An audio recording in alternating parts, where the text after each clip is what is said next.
Everything begins in a different world in the Dacian dynasty within the imperial palace. The emperor has died, and the dumbest, most ill-mannered, neglected, and loser son has ascended to the throne. This is Tu Yi, and it was supposed to be another brother who took the throne. He only got this position because of some corrupt politicians who wanted to put him there. Scratching his head, the protagonist wonders why he had to become this massive loser. Obviously, he was transmigrated from Earth, where he worked editing videos of girls dancing.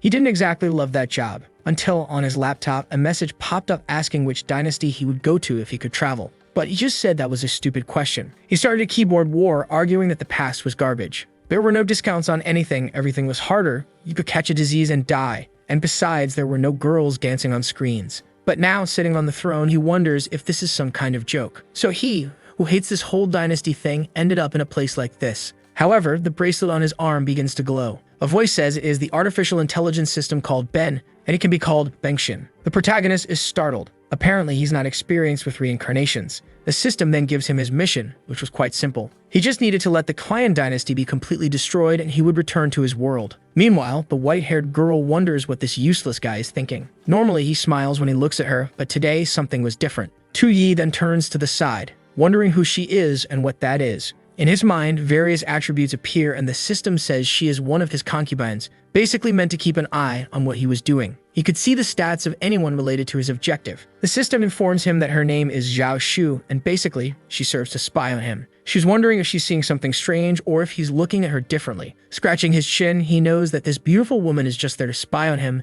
but her charm is undeniably strong. As she wonders if he's seen through her disguise skills, because it seemed like he had noticed something. Suddenly, someone calls out to him beside him. A long-haired man says he seems a bit distracted and asks what's on his mind. Tu Yi already knows this guy must be one of the traitors who made him ascend to the throne. Seeing the stats, the man has 94 intelligence and is the prime minister of the Clan dynasty. Obviously, he was part of the plan to put Tu Yi on the throne to use him as a puppet. Nearby was another minister, Zhao Zuo, who had blood, power, and immense influence in this place, and was also Zhao Shu's father. While the girl tries to understand why he's acting differently today, he's more concerned about how huge these guys' attributes are. Then Zhao Zuo points something out to him and asks if he's worried that the throne he sits on won't be stable. Tu Yi responds that he actually wants the throne to be unstable and that soon the entire country will perish. Zhao Shu is impressed that he responded this way to her father's provocation. Zhao Zuo comments that the boy must be uneasy since his brother, named Tu Su, who should have ascended the throne, is out leading troops. Tu Yi now understands why he took the throne and how these men are manipulating the situation. Zhao Zuo reminds him that they are disobeying the laws and imperial decree by placing the boy on that throne. He knocks on the emperor's coffin and says it's fine because it won't open and the emperor won't kill him. However, the same can't be said for Tu Su, and besides, news of the emperor's death hasn't spread yet.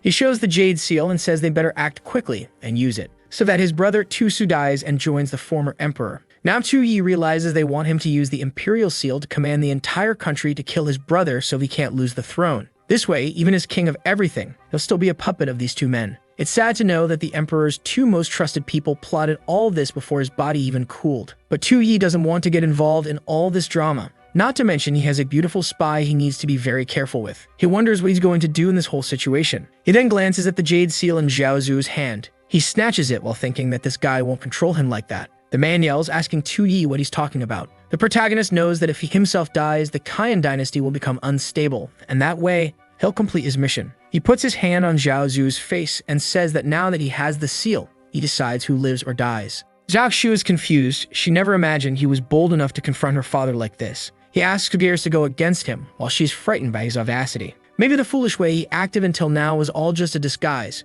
and now that he has the imperial seal in his hands, he holds all the power. Zhao Zuo warns him that he's being arrogant, and even before the ascension, he had the power to put him on the throne and also to take him off. Tu Yi says to just kill him. He knows this guy has 77 martial points, so it will be easy for him to be killed. The man tries to approach, saying he'll strangle him to death, while his daughter tries to tell him to calm down. At that moment, Tan Yuan steps in and tells everyone to calm down since their goal there is the same. Tu Yi notices that this guy is much calmer. To irritate him, he'd need to stir things up even more. Shan Yuan is startled and the jade seal falls to the ground. Immediately, Zhao Zuo yells, asking what he did. Acting clueless, Tu Yi apologizes, saying it slipped. He knows that this seal represents the fate and authority of the entire Qian dynasty. It's how the emperor issues commands in this world. Breaking something like this is the ultimate offense, and he knows these men won't have the patience to tolerate it. Seeing Shan Yuan fuming, he already senses that death is approaching. But Shan Yuan is using every bit of strength in his body to do nothing. Zhao Zhu then reaches out his hand, but when he's about to say something,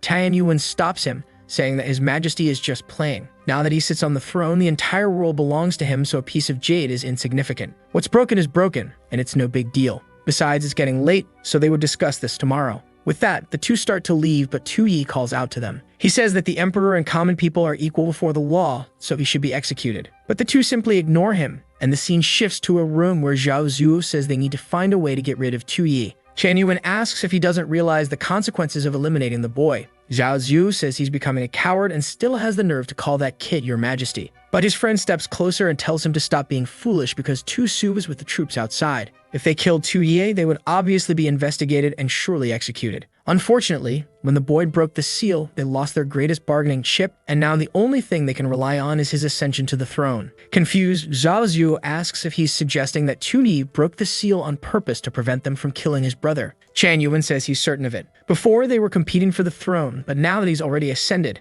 it's better for him to have a good relationship with Tu Su. Moreover, if they pressure the boy too much, he could make a deal with Tu Su to bring his military power here and wipe them both out. This way, their plan would obviously fail, and they'd both be executed, something they can't risk. At this point, Tu Yi will try to maintain a triangular relationship to control all sides. Zhao Zhu laughs and says Tian Yuan is overthinking it. That child doesn't have the brains to plan that far ahead. However, Tian Yuan brings up how Tu Yi said that the emperor and common people are equal before the law. That was a phrase spoken by the former minister Wai Xinglu 100 years ago. He rose to the top of the world alongside the emperor, but when he lost the emperor's trust, the poor man was dismembered. Quoting a phrase that perfectly fits their current situation is a clear sign of Tu Yi's intentions. Zhao Zhu replies that he won't bow to this child who only relies on his brother Tu Su's military strength. Even if the order wasn't issued with the Jade Seal, he will send someone to kill Tu Su. Tian Yuan just watches. He knows they supported Tu Yi because he seemed like the easiest one to control among all the emperor's sons. Suddenly, he starts laughing to himself, saying that the late emperor really left behind incredible descendants.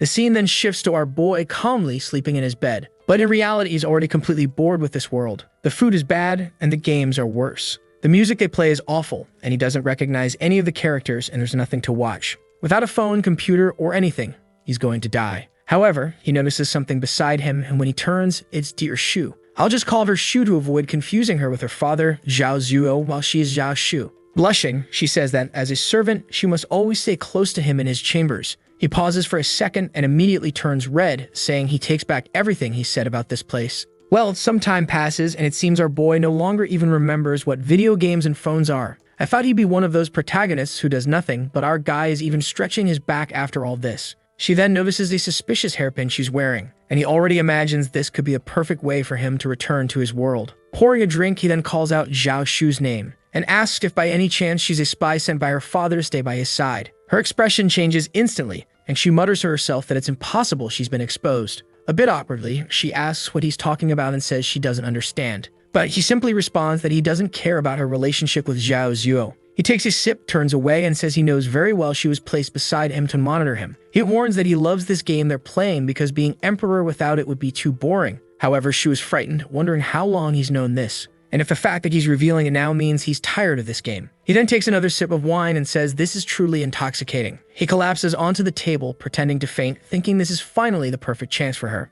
Shu slowly starts removing her hairpin. Now that she's been exposed, she's lost her value to both him and her adoptive father. The only way for her to redeem herself now was to go through with this. Gradually, she approaches while he casually hums a little tune. But then the system sends a message about a point objective. These points were based on the political, economic, military, and cultural values and any other indicators of the Chan nation's success. Once the nation's total value drops below 0, the mission is considered complete. At that moment, he starts with 1,000 points. That's when the fool realizes that if he dies now, it doesn't mean the mission will be completed. The problem is, she was already closing in, ready to strike his neck, and now he doesn't want to die in such a pointless way. The girl is certain she's being tested, but she can't miss this opportunity. She decides to take the risk, but right at that moment, he turns and grabs her arm. A tear escapes her eye, thinking she's been tricked by his schemes once again. He says that was way too close, but she pulls out the hairpin and breaks free, saying she still has a chance. Only to stupidly trip and fall flat on her back. She's crying in frustration while he thinks it's ridiculous she's trying to kill him with only 44 points in martial prowess.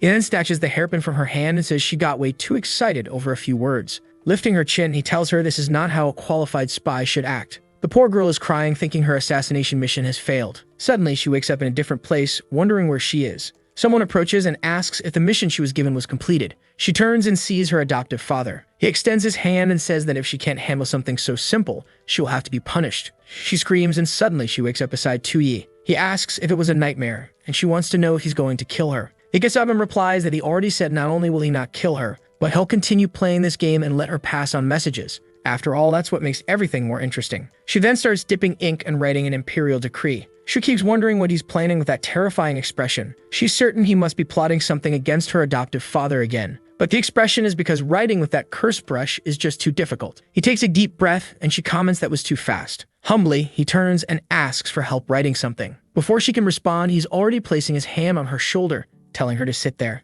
Awkwardly, she says she doesn't know what decree he wants to write. He says it's a decree to strip all descendants of the Tu family of their surnames and reduce them to commoners. She was confused, not understanding why he's banishing his own family. She asks why a servant like her has to write something like that. Tu-yi had asked the system for the easiest way to lose points, and it explained that it was by getting rid of the Tu family descendants. Since Tu-su holds significant military influence, this would also make him appear as a cruel tyrant, perfect for his plan. Excitedly, he says that in this world, he'll be seen as a tyrant and make everyone attack him. He quickly asks why she's hesitating, prompting her to apologize and start writing. He then casually tells her that to satisfy her curiosity, he's doing this to make the game more difficult. Placing his hand on her face, he says that with this decree, he's now a solitary man, without family support and with the reputation of a cruel tyrant. And of course, the one to deliver this news to Zhao Zhu would be her. He tells her she can consider this information a gift. Poor Shu, having suffered so much all of her life, is receiving a gift for the first time. Tu-yi is eager for her to carry out this task, while she knows she's being tricked but can't help enjoying it. The scene then shifts to Zhao Zhu's residence.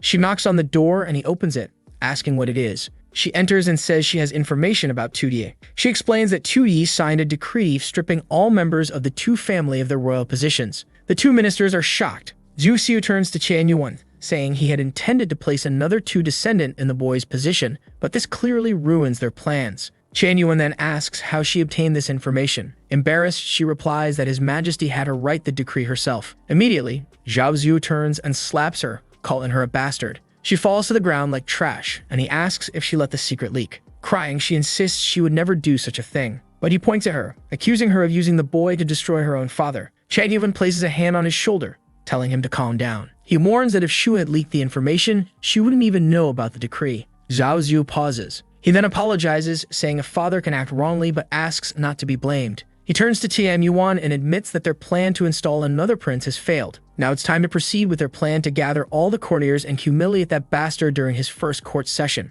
Qian Yuan starts to comment on the plan but then says it's fine. It's better to forget it. He knows Zhao Zhu isn't a very intelligent person, so it's better for him to plan things on his own. Back with our dear Tu-yi with his finger in his nose thinking the decree was ready. The problem is, this is far from enough to drop the country's score to 0, so he's going to need new ideas. Then he remembers how an extremely large empire once fell. The leader had countless corrupt ministers and ignored all state affairs. But what truly led to the downfall was that he forcibly began taking women from the entire population, recruiting concubines from everyone. Considering that the most influential people here are the courtiers, he's going to steal everyone's women, which will surely make them furious and attack. He loves the plan. Not only would he lose a lot of points, but he would also benefit. It's the perfect scheme. He then turns to his servant and orders him to bring Zhao Zhu and Lai Qianyuan immediately. After a while, they arrive and he opens his arms, saying how much he missed his ministers. Qianyuan greets him respectfully. Zhao Zhu, however, sits down and tells him he should start getting familiar with the courtiers now that he's taken the throne. The chubby man is excited. If he can get the entire court against Tu-yi, there's nothing the boy can do. Tu-yi, however, thinks that holding such an important meeting seems like the right thing to do, which is exactly why he doesn't want to do it. He responds that it sounds like too much work and he just became emperor, so he doesn't really know how to do it properly. That's why he relies on his two trustworthy ministers. Qian Yuan simply watches, realizing how clever the boy is. Refusing this request would ruin Zhao Zhu's plan, and mentioning trust made it impossible to decline. Zhao Zhu's schemes didn't stand a chance against him. Our boy smiles, thinking it's time for the concubine plan to help him lose points. He then says to leave court affairs for later because today he has something more important to discuss. It was shameful for him as emperor to have only one concubine, so he was going to recruit countless beautiful women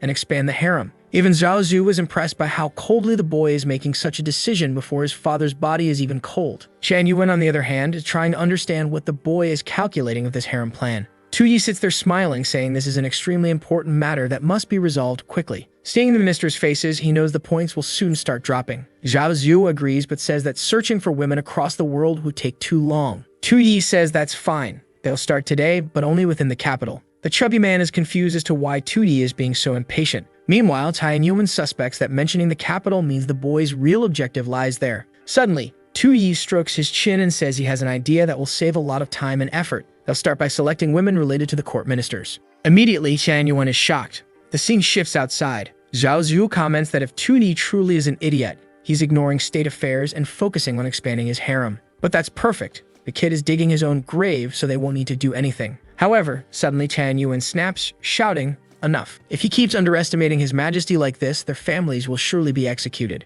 Zhao Zhu looks startled as Tianyuan composes himself. He apologizes for losing his composure, but insists that the boy's harem plan is clearly a malicious strategy. First, the moment he ignored the court meeting showed he knew Zhao Zhu's intentions. Zhao Zhu argues that they had just planned this right before entering, so it's impossible for Tu Yi to know. Tianyuan says that only proves how advanced his planning is. Not only did he refuse to discuss court affairs, but creating this harem is obviously a cohesive strategy that follows another plan. Zhao Zhu, confused, asks what he means by cohesive strategies. Tianyuan explains that the boy rejected the court meeting because he's confident he can control the court without meeting them. By taking women from the courtiers' families, he gains leverage through marriage alliances with all of them. This way, both of them lose all their influence. Zhao Zhu asks what they should do now. Tianyuan smiles and says what they need to do is help the boy expand the two-family bloodline. He spreads his arms wide and says that, as loyal servants, they will give the boy the perfect opportunity to fulfill this desire. A few days later, inside the imperial hall, Tianyuan informs the prince that all his family members have lost their royal status except for his brother,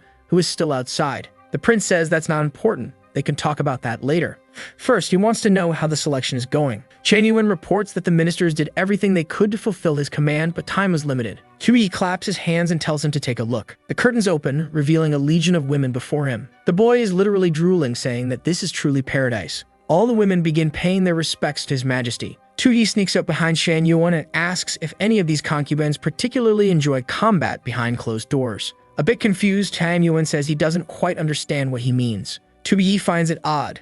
Clearly, even if the man doesn't grasp his words, the context should explain itself. Meanwhile, Tianyuan wonders if the prince is starting to suspect something. Among the concubines he brought, all are from influential families, except for two women. The one in red is Fantashu, and the one in purple is Yu Sha. About a decade ago, when the emperor ruled the Qian dynasty, the families of these two girls offended him and were completely wiped out. On impulse, Tianyuan saved the two girls from execution. For the past decade, he has kept their identities secret and raised them by his side. They inherited the ancient talents of their families, making them perfect pawns in his hands. In a private room, Tianyuan calls for Tao Zhu and Sha. He informs them that the Qian emperor who had their families executed is now dead. However, since they couldn't take revenge personally, he asks if they still hold resentment. They reply they are willing to die 1,000 times in the name of vengeance. For Tianyuan, this was the perfect chance to place them beside the prince without raising suspicion. With a sparkle in his eye, Tu Yi remarks how those two stand out. Man, their body types are kind of unbalanced compared to each other, aren't they? He thinks. But Tianyuan starts sweating, wondering if the boy has already noticed. The system revealed all their talents, that Xu Xie was adopted by Tianyuan and intends to kill him and destroy the nation. Obviously, Fantashu has different attributes, but her goal is the same. Tu Yi thinks Tianyuan made the perfect move by sending these two. A snake and a scorpion right next to the tyrant, destined to help bring down the country. He approaches them, smiles, and says they're exceptional, asking for their names. One of the girls introduces herself, and Tu Yi moves closer to Sha, commenting that she seems a bit nervous. Tianyuan is drenched in sweat, fearing her introverted nature might expose her true intentions. Tu Yi lifts her chin gently, telling her not to be afraid, assuring her he's very calm and approachable. He keeps teasing until she suddenly says she can't take it anymore. Out of nowhere, she collapses, seemingly fainting. What the system didn't mention is that Sha has difficulty controlling her emotions when touched and faints out of embarrassment. Tu Yi stares in shock while Tianyuan looks even more terrified. All Tu Yi wanted was to show interest in the girl Tianyuan brought. He didn't expect her tolerance for physical contact to be so low, ruining his presentation. Now Tianyuan fears her identity might be exposed and will likely try to replace her. Falling to his knees, Tianyuan apologizes, admitting it was a terrible mistake to include this woman in the selection. He says he deserves to die and will remove her immediately. But Tu Yi raises his hand and says that won't be necessary. He lifts her into his arms, smirking, saying he quite likes women who can't handle a little touch. Tianyuan's choices have pleased him. Fantashu silently thinks this tyrant really is a pervert. Tianyuan wipes his face and thanks his majesty. Meanwhile, Tu Yi casually decides that tonight she would serve him in bed. Fantasia stands by, silently vowing that he will soon pay for all of this. Suddenly, Chuyi glances at her and both seem confused. He wonders why she seems so displeased. Maybe she's also eager to serve him tonight. He then declares that tonight the three of them will join him. Without wasting time, the scene transitions to the bedroom. Looking at the two, Chuyi comments that among the palace beauties, they truly are the most stunning. Not to mention, the system warned that they're getting closer to him with the goal of destroying the country, which is perfect. They also have numerous strong attributes, having been trained by Tianyuan. The only issue is that Chuyi only knows their basic information. He has no clue what their actual skills are or if they could help in bringing down the kingdom. Fantasia glances back, wondering what this tyrant is thinking. The two girls exchange looks, determined to sacrifice themselves for their cause. They assume they'll use every method to humiliate them and force them to submit to his tyranny. Back in the present moment, Chuyi suddenly says the time has come. But he just stands there staring, making Fantasia even more anxious. He specifically requested both of them, which was suspicious. They remember Tianyuan saying he prepared the perfect way to hide their identities, so that shouldn't be an issue. However, they need to be careful since 2D is extremely cunning and not easily deceived by beauty. Plus, he has Miss Shu, who is not only their ally but also a rival. If they want to earn his trust, they need to prove they're worth more than just their appearance. Chuyi steps closer and asks if they know how to do that. Back to the present, Chuyi asks what the two were thinking so deeply about. He says he'll ask once more if they have any special talents or abilities. This was the moment they had been waiting for, as Tianyuan had instructed. Xia then speaks up, saying she's skilled in predicting parts of the future, stargazing and script analysis. She also has talent with talismans, feng shui, healthcare, medicine, and alchemy. Chuyi is genuinely impressed. And finally, she mentions she has experience in more intimate skills behind closed doors. However, Fantasia finds it ironic she would say that after fainting from a simple touch. Chuyi then turns to Fantasia and asks what she knows. Fantasia notices from his expression that he isn't satisfied with Shay's answer. A key detail is that she comes from a family of merchants. Since childhood, she was involved in negotiations alongside her grandfather. Because of these environments, she became skilled in finance, calculations, and understanding human nature. However, her grandfather taught her that such skills could raise suspicion among the powerful. She must seek revenge while preserving herself. In other words, she needs to show her value while appearing innocent. So she tells Tuvi that she's a weak woman with no special abilities, talents, or powers. She decides not to reveal her financial skills or knowledge of human behavior. Trying to appear like an innocent young lady, she says she came from a wealthy family, but her parents have passed away. The only thing she has left is the wealth they left behind. Tuyi wonders if this girl is basically Batman, an orphan, rich, and left behind. But analyzing the situation, he sees a way to make them help destroy the country. He then asks her how. As the ruler of the nation, he should be interested in her wealth. He suggests it might be a good idea to put her in charge of the national treasury. Immediately, she is startled by the suggestion. Tuyi's plan is that, considering she's a spoiled girl from a rich family, she must be terrible at managing money. Putting her in charge of finances is the perfect way to trigger an economic collapse. Then he turns to Shet and says that since she's talented in studies, he'll appoint her as the national teacher. Additionally, she'll be responsible for his longevity through alchemy. Sha is utterly shocked by this offer. He's certain that if she manages medical affairs, a lot of people will end up poisoned. Then he adds that now that she's the national teacher, he always wants to see her in a Taoist robe. All because he thinks cosplay is pretty cool. Sha is terrified while Tuyi's nose is bleeding from excitement. The scoundrel is already imagining that if there's going to be cosplay, it should be in abundance. Having a cosplay harem in this martial world isn't such a bad idea. The scene shifts to the Azuo's study house. This time, Tuyi is writing an imperial edict. It also seems like he's crafted a somewhat fake replica of the Jade Seal. Apparently, what he wrote is a scheme to kill Tusu. Once his brother dies, the vile Tuyi will have a way to deal with the others. Suddenly, he tells someone to enter.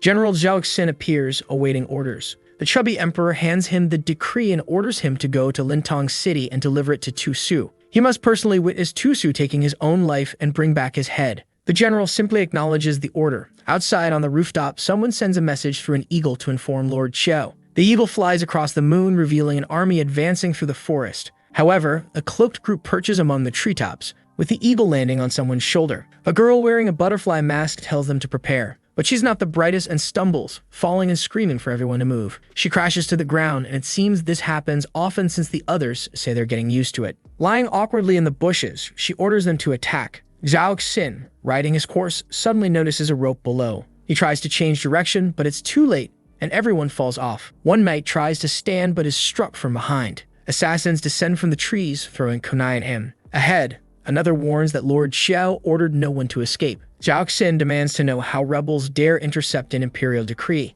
The figure stands still for a moment before lunging forward, cutting down 2 soldiers, but that he sees wings ahead, and from above, a voice taunts him, asking if that's all he can do. In an instant, she's behind him with a blade at his neck. Zhao Xin declares they are members of the Kun Guard. Without responding, the woman finishes him off and one of the men retrieves a box. He announces that, as expected, the imperial decree was found on this man. Lord Xiao confirms it's the decree ordering Prince Tu-Su to commit suicide, undoubtedly sent by that cruel ruler. One soldier hesitates, asking if they're going too far by stopping an imperial decree. Something swiftly flies past his head. Xiao reminds him of the true mission of the Kun Guard. They operate in the shadows to protect the late Emperor Chen Zheng's will. They act ruthlessly, using the bloodiest methods. But they must not forget the old alliance with the Emperor, an emperor who, before his death, declared Tu-Su as the crown prince. It is their duty to ensure that this happens. However, Tu Yi not only stole the throne, but was also trying to kill Tu-Su. Xiao destroys the decree and declares that this proves it. The new emperor is an enemy the Kun Guard must eliminate. She orders the area to be cleared and ensures no information leaks.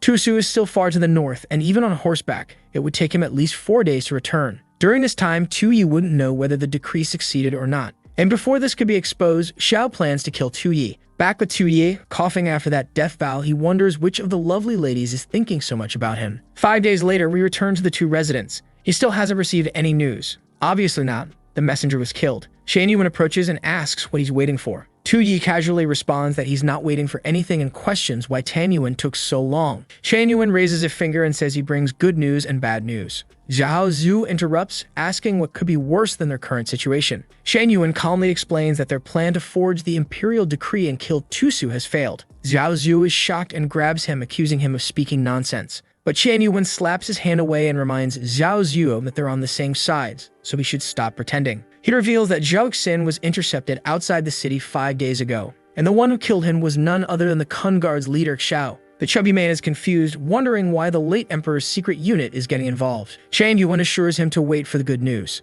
Xiao, who killed Zhao Xin, believes Tu Yi sent the decree, making him her next target. Zhao Zhu celebrates but then pauses. He questions how Tian Yuan knows this when the Kun Guard operates independently. Shan Yuan simply says he has his methods and that Zhao Zhu shouldn't worry about it. They got lucky this time and must seize the opportunity. This was the perfect chance to restore the balance they desperately needed, especially since His Majesty is hosting a grand banquet today with many guests. If Xiao wanted to strike, tonight was the perfect moment. As Xiao leaps under the moonlight, Tian Yuan notes that the guard is weakened, ensuring their plan's success. Even if the assassination fails, Tu Yi would grow to hate his brother, shattering the balance. Zhao Zhu cheers, saying that way Tu Yi would be killed and Tu-Su would take the blame. Shan Yuan agrees this would be the perfect outcome, but now it's up to fate. Zhao Zhu wonders how such a plan could possibly fail. But Shan Yuan is already leaving, saying he only came to inform them and asks to be excused. As he descends the stairs, he ponders that the only factor he can't predict is how His Majesty will react. Moreover, the 2 girls he placed beside Tu Yi despise him, and tonight would be their perfect chance to strike. But no matter how skilled they are, could they outsmart His Majesty? All he hopes is that he's not being overly paranoid. Meanwhile, in the palace hall, Tu Yi's cosplay banquet has begun. Right in the middle, Qian King stands out. He is dressed as Nezuko and Tao Zhu as Saber, or so it seems. The girls compliment each other while others chat with them. Apparently, the participants are competing for Tu Yi's attention. Some even regret not wearing something more modest. A soft step echoes through the hall. Lady Xiao, the Kun Guard leader, has arrived. Thinking that this ruler truly is a shameless pervert with bizarre tastes, she surveys the hall. However, she wonders what's happening since none of the women seem to have any martial prowess. Yet the competitive gazes among the harem candidates are sharp and intimidating. She overhears 2 women whispering that wearing such revealing clothes must mean she's full of ambition. A woman in green compliments Xiao's outfit, calling it creative. But in the harem competition, family background mattered most. Xiao feels like killing all these women but restrains herself. Her target is someone else. Suddenly, the crowd cheers as His Majesty arrives. Tu Yi enters in style. Turns out the girls in cosplay weren't Xia and Tao Zhu, but other competitors. He blows a kiss, declaring his love for all of them. Smiling, they respond that they love him too. But Tu Yi quickly notices something peculiar. Of course, it's Xiao. The system already flagged her as the Kun Guard leader and a supporter of Tu-Su. Immediately, Xiao senses his gaze on her and wonders if she's been discovered. She discreetly reaches for a kunai, thinking it's time to end this pervert. Suddenly, she shouts to His Majesty and leaps toward him, declaring it's time to face death. The other women gasp, questioning how she dares speak that way before His Majesty. They start wondering if this is the true essence of this cosplay banquet. 5 days earlier, Tu Yi had gathered all the women to inform them about the upcoming competition. Naturally, one of them asked what exactly a cosplay banquet was. He casually explained it was just an event where they would wear various outfits, play games, and have fun with him. Now it all made sense. The sisters thought Xiao was just acting like an assassin to impress him. Xiao charged forward, declaring he would die, but 2D simply blew her a heart-shaped kiss. One of the women, annoyed, grumbled that this wretched woman was pretending to be an assassin, knowing full well that danger excites men. Xiao glanced sideways and saw Yuta leaping at her, determined not to let Xiao win with a stunt like that. Xiao grabbed her by the arm and slammed her to the ground. Confused, Xiao wondered if these women were all insane. They had no cultivation yet dared to attack her. Maybe this was the true essence of this so-called roleplay. Suddenly, all the women rushed at Xiao, declaring they wouldn't let her steal their spotlight. They grabbed her, pulling her away, insisting they must protect his majesty from a lunatic like her. Being pushed around, Xiao couldn't understand why these women were fighting so fiercely for this man. But gripping her dagger tightly, she decided if this was their choice, she wouldn't show mercy. Seeing Xiao prepare to strike, 2D panicked. These women were vital resources for his role as a tyrant. He quickly ordered her to stop and spare the girls. Xiao muttered to herself that this perverted ruler was bold to speak to her like that. She then asked if he was willing to die for them. The women smiled and confidently said they were willing to die for him. But Tu Yi knew he couldn't die yet.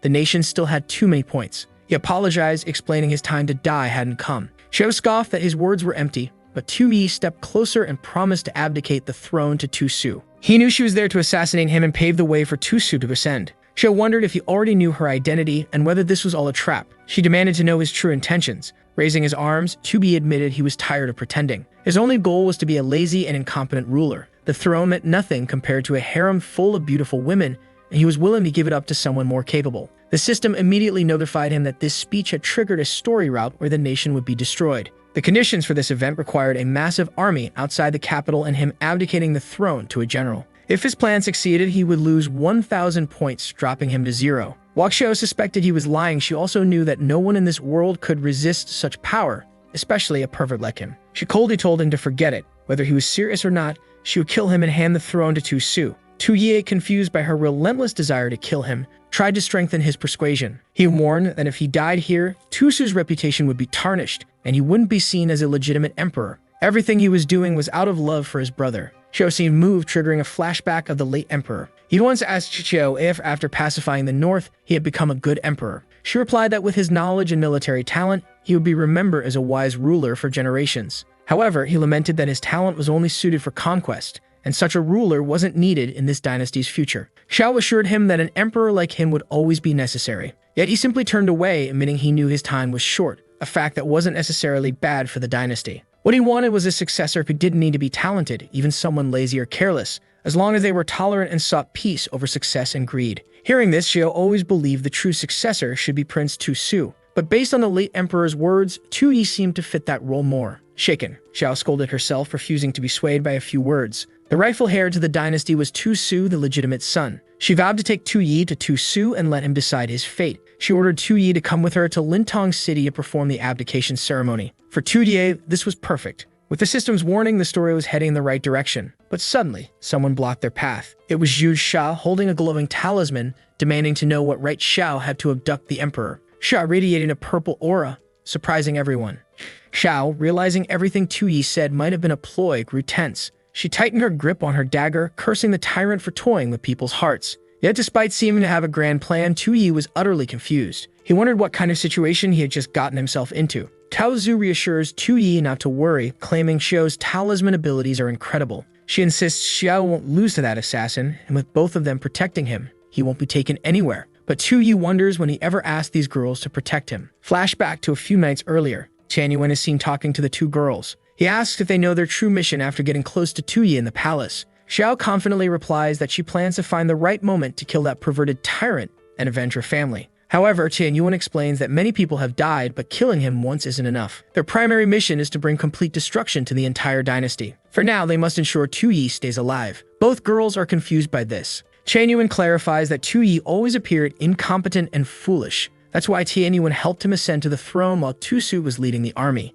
Apparently, Tian Yuan revealed the entire story. Xiao asks if she's supposed to become a concubine and manipulate Tu Yi into actions that will destroy the Qian dynasty. Tian Yuan confirms that's exactly it, but he warns that was only the initial plan. After taking the throne, Tu Yi changed completely. His incompetence and idiocy were merely a disguise, making him much harder to predict. That's why, for now, they must stay close to him and discover his true weakness. Xiao was startled. It's the first time she's seen Tian Yuan this serious. She can't tell if he's afraid or excited. Shan Yuan then addresses Fan Tao Zhu, praising her intelligence and trusting she'll adapt quickly. Xiao, skilled in talismans and alchemy, is strong in combat but simple-minded. Their combined strengths make them perfect for executing the most important part of the plan. Tu Yi must never stand beside Prince Tu Su. Back in the present, Fan Tao Zhu chuckles, saying Qian Yuan was right. Tu Yi's act of incompetence was only a facade. He knew Xiao was a woman from the Kungar and created this bizarre cosplay event to lure her in. Once she got close, he crafted the perfect chance to make her take him to Tu Su, setting the stage for revenge against the ministers.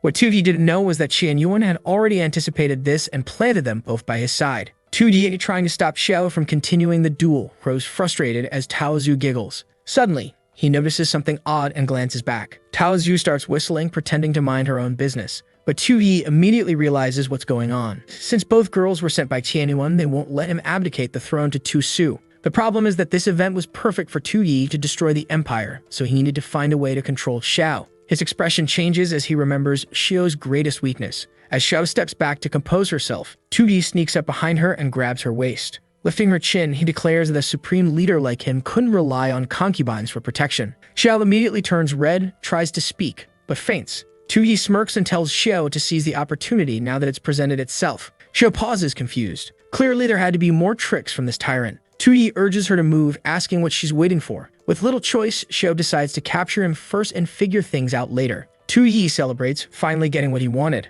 But as he approaches, Xiao collapses. Unbeknownst to Tu Yi, Xiao has a hidden trait. When she completely loses consciousness from physical contact, any woman who touches the man who caused it becomes her mortal enemy. Xiao regains herself, glaring at the other girls.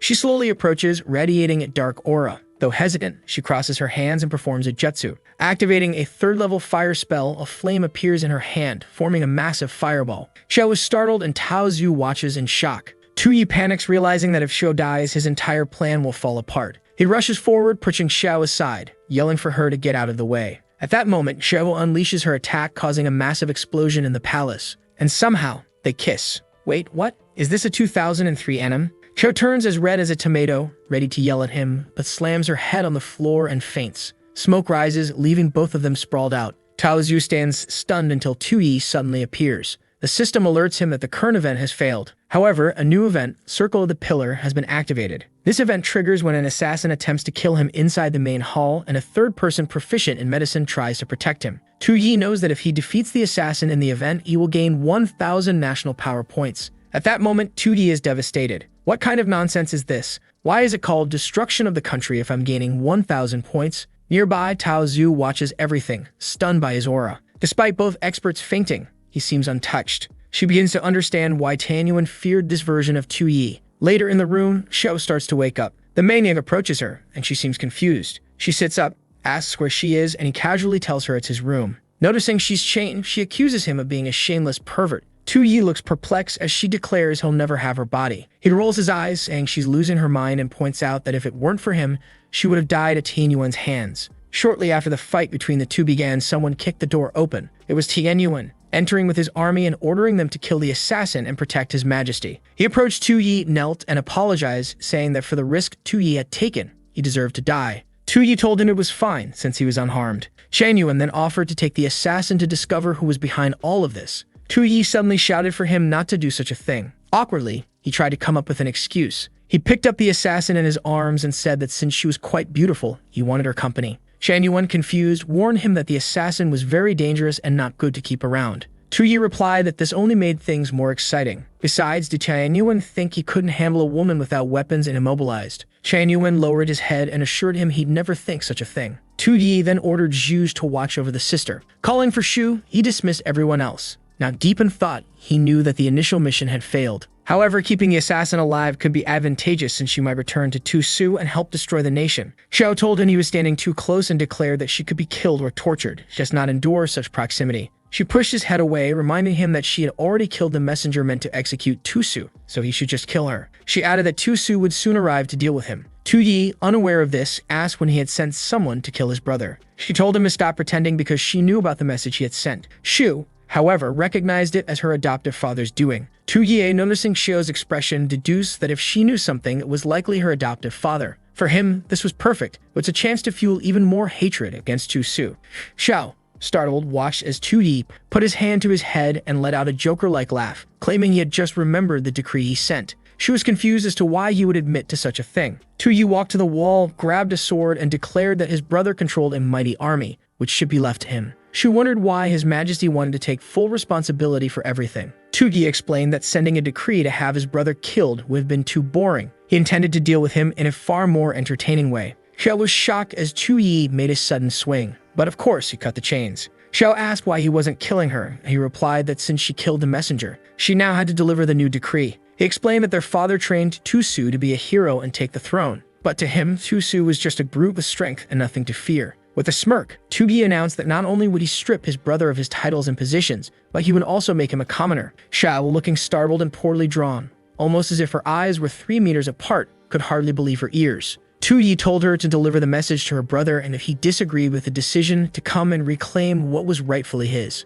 2D said he'd be waiting for him personally in the capital. Ecstatic with his performance, 2D was convinced Xiao would now hate him and deliver the message to Tusu. But then the system activated the rebellion arc from the story routes. For this story to begin, the capital needed to have a prince with powerful troops. The system user, as emperor, had to issue an order to strip the prince of his powers. If the prince rebelled during this first phase, the host would lose 1,000 points. If the prince eventually stormed the castle and destroyed the entire place, the host would lose 10,000 points. 2U was thrilled. Losing 10,000 points would definitely put him in the negatives. Meanwhile, Xiao, watching him, thought this prince was unhinged. Perhaps this was a good thing, as it gave Tusu a greater chance of reclaiming the throne. 2Yi calmly let the woman leave. She wondered why His Majesty not only let the assassin escape, but also took all the blame for her father's actions. 2Yi, no fool, began to understand how things worked. He couldn't rely solely on the system's events, as the last time, he ended up gaining points. He needed to make better use of the ministers around him. Looking at Shu, he remembered her father suggesting that court meeting. Feeling observed, she was unsure of what was happening until 2Yi called her by name. He apologizes for having given so much attention to Tao Zhu and Sha. Shu responds that hearing something like that from him is terrifying. He approaches and tells her to relax, reminding her that he already said she could tell her father anything she wanted. And this time, he wanted her to send another message to him. She was to inform him that 2Yi would participate in the court meeting he wanted to arrange, so he just needed to set the date.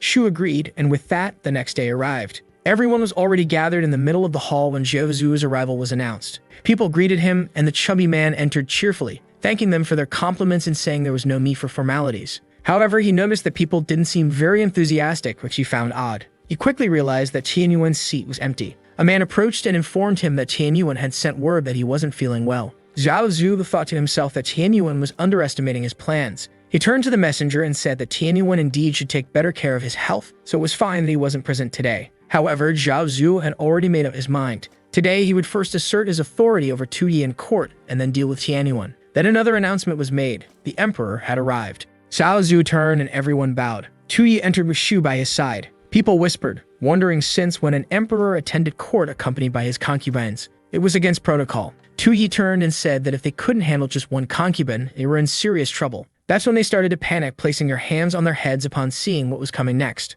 Of course, he had brought all the palace women with him. While some fainted, others wept for the late emperor. The women curiously asked if this was the great court assembly, tugging at the beards of the old ministers. Laughing, 2D said the girls were interested in experiencing this, so he was sure no one would oppose it. Zhao Zhuo, however, wondered if the boy had lost his mind doing something like this. Another minister was horrified, saying even the maiden his family had sent was standing there, which was disgraceful. He asked His Majesty if he had brought them to court just to humiliate them. Zhao Zhu pointed out that bringing a harem into a place like this was against protocol. 2Yi calmly told them not to worry, saying he had no ulterior motives. He was just a foolish leader wanting to enjoy his harem wherever he went. Zhao Zhu didn't know how to respond. 2Yi knew that as long as he was direct and shameless, there was nothing they could do. He then turned to one of the ministers and asked if they weren't going to prepare seats for everyone. With that, small wooden stools were placed on the floor. The women sat down, saying they wanted to be closer to the throne, and 2Yi promised to arrange things better next time. At that moment, the system notified him that he was breaking the country's customs and etiquette, resulting in a loss of 500 points. He was thrilled, causing chaos in court was the best strategy.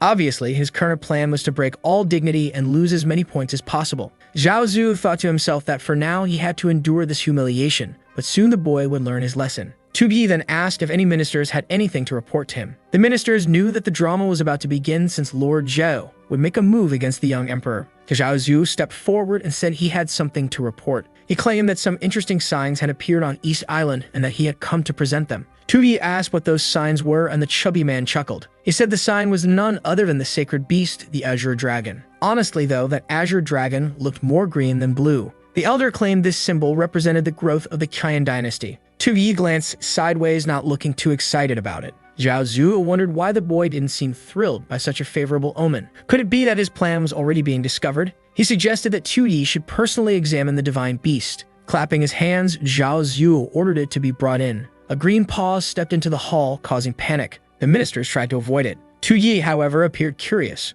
Two men entered, struggling to lead a monstrous creature resembling a crocodile, stopping it in front of Tu-Yi. Tu-Yi burst into laughter, questioning if that was supposed to be a divine Azure Dragon. Clearly, it was just a dyed dragon-like creature. Zhao Zhu insisted Tu-Yi admire the majestic nature of the dragon. Meanwhile, he anxiously awaited the boy's reaction to the spirit beast. At that moment, one of the system's special events activated. For this event to trigger, someone related to the throne had to present a beast as a gift. At the same time, the beast presented had to be part of a lie. Essentially, they had to claim it was one creature when it was actually something else. To complete the event and lose 2,000 points, Tu-Yi had to be convinced by the ministers that this was the real beast. Tu-Yi smiled, thinking Zhao Zhu always brought interesting surprises. Now was time for his next performance. The massive dragon opened its mouth as Tu-Yi stood there observing. The handlers struggled to control it while some ministers couldn't help but laugh. At that moment, Tu-Yi comments that this so-called Azure Dragon doesn't look very real. But that was exactly what Zhao Zhu wanted, and now it was time to start manipulating him. Tu-Yi then says that it must surely be an Azure Dragon and asks if the ministers agree that it's a divine beast. Of course, that was Zhao Zhu's plan all along, and immediately, the other ministers began to agree. One even pulled out a book claiming that his ancestors had seen an Azure Dragon and it looked identical to this one. Everyone congratulated Zhao Zhu, saying that receiving such a beast was a blessing. This was Zhao Zhu's strategy to turn all the ministers against Tu-Yi and gradually strip away his influence. However, for Tu-Yi, who wanted to lose those 2,000 points, this was absolutely perfect. But just as he was about to praise it, someone blurted out that the creature was disgusting. Confused, he asked who had said that. Then he saw it was one of the girls from his harem. She said that creatures so ugly could never be a magnificent Azure Dragon. Tu-Yi trembled, wondering why these women were getting involved at such a critical moment. Trying to fix the situation, he called Shu. He asked if she wanted to say something about this situation. But Shu was completely confused, not understanding what he expected her to say. He told her he wanted to hear if she thought the creature in the middle of the hall was a true Azure Dragon. Shu hesitated. The emperor had always allowed her to act as a spy for Zhao Zhu. So why, at this moment, was he asking her to choose a side?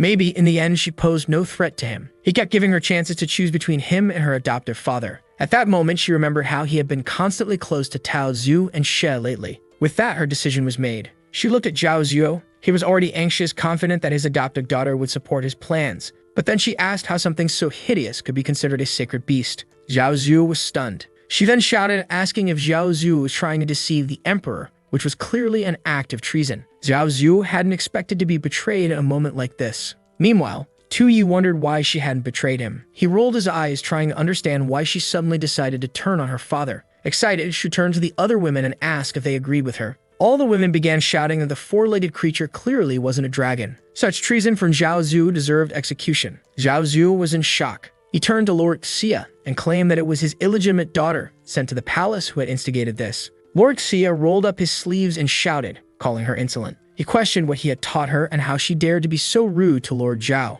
But from among the women, his illegitimate daughter called him the insolent one. After all, the Qian dynasty didn't belong to Zhao Zhu. Moreover, she had only been sent to serve the emperor because she was illegitimate and her father had no trust in the boy, thus discarding her. Lord Xia was stunned by the harsh words of his illegitimate daughter. The other ministers asked if Lord Xia was all right. He struggled to understand how his daughter had become so disloyal. Meanwhile, the women seemed to be plotting something. One of them spoke up, revealing that her father was laundering the city's money and mistreating the people. Another told Tu-Yi that her father was forcibly occupying others' lands. Soon, all the women in the harem began denouncing their families to Tu-Yi. Zhao Zhu was trying to understand how they were losing to the harem in this court. Clearly, Chan Yuan had been right, and he should never have underestimated this child. Zhao Zhu glared at Tu-Yi, seeing him behind his intimidating harem. Tu-Yi was already pulling out a knife, and now Zhao Zhu was terrified. He wondered if this emperor was truly the chosen one. Tu-Yi took a step forward, and in Zhao Zhu's eyes, it was as if a golden dragon was approaching. The chubby guy keeps wondering if he would really die because of a woman's influence being used against him. Tu-Yi actually seems to have struck with his sword,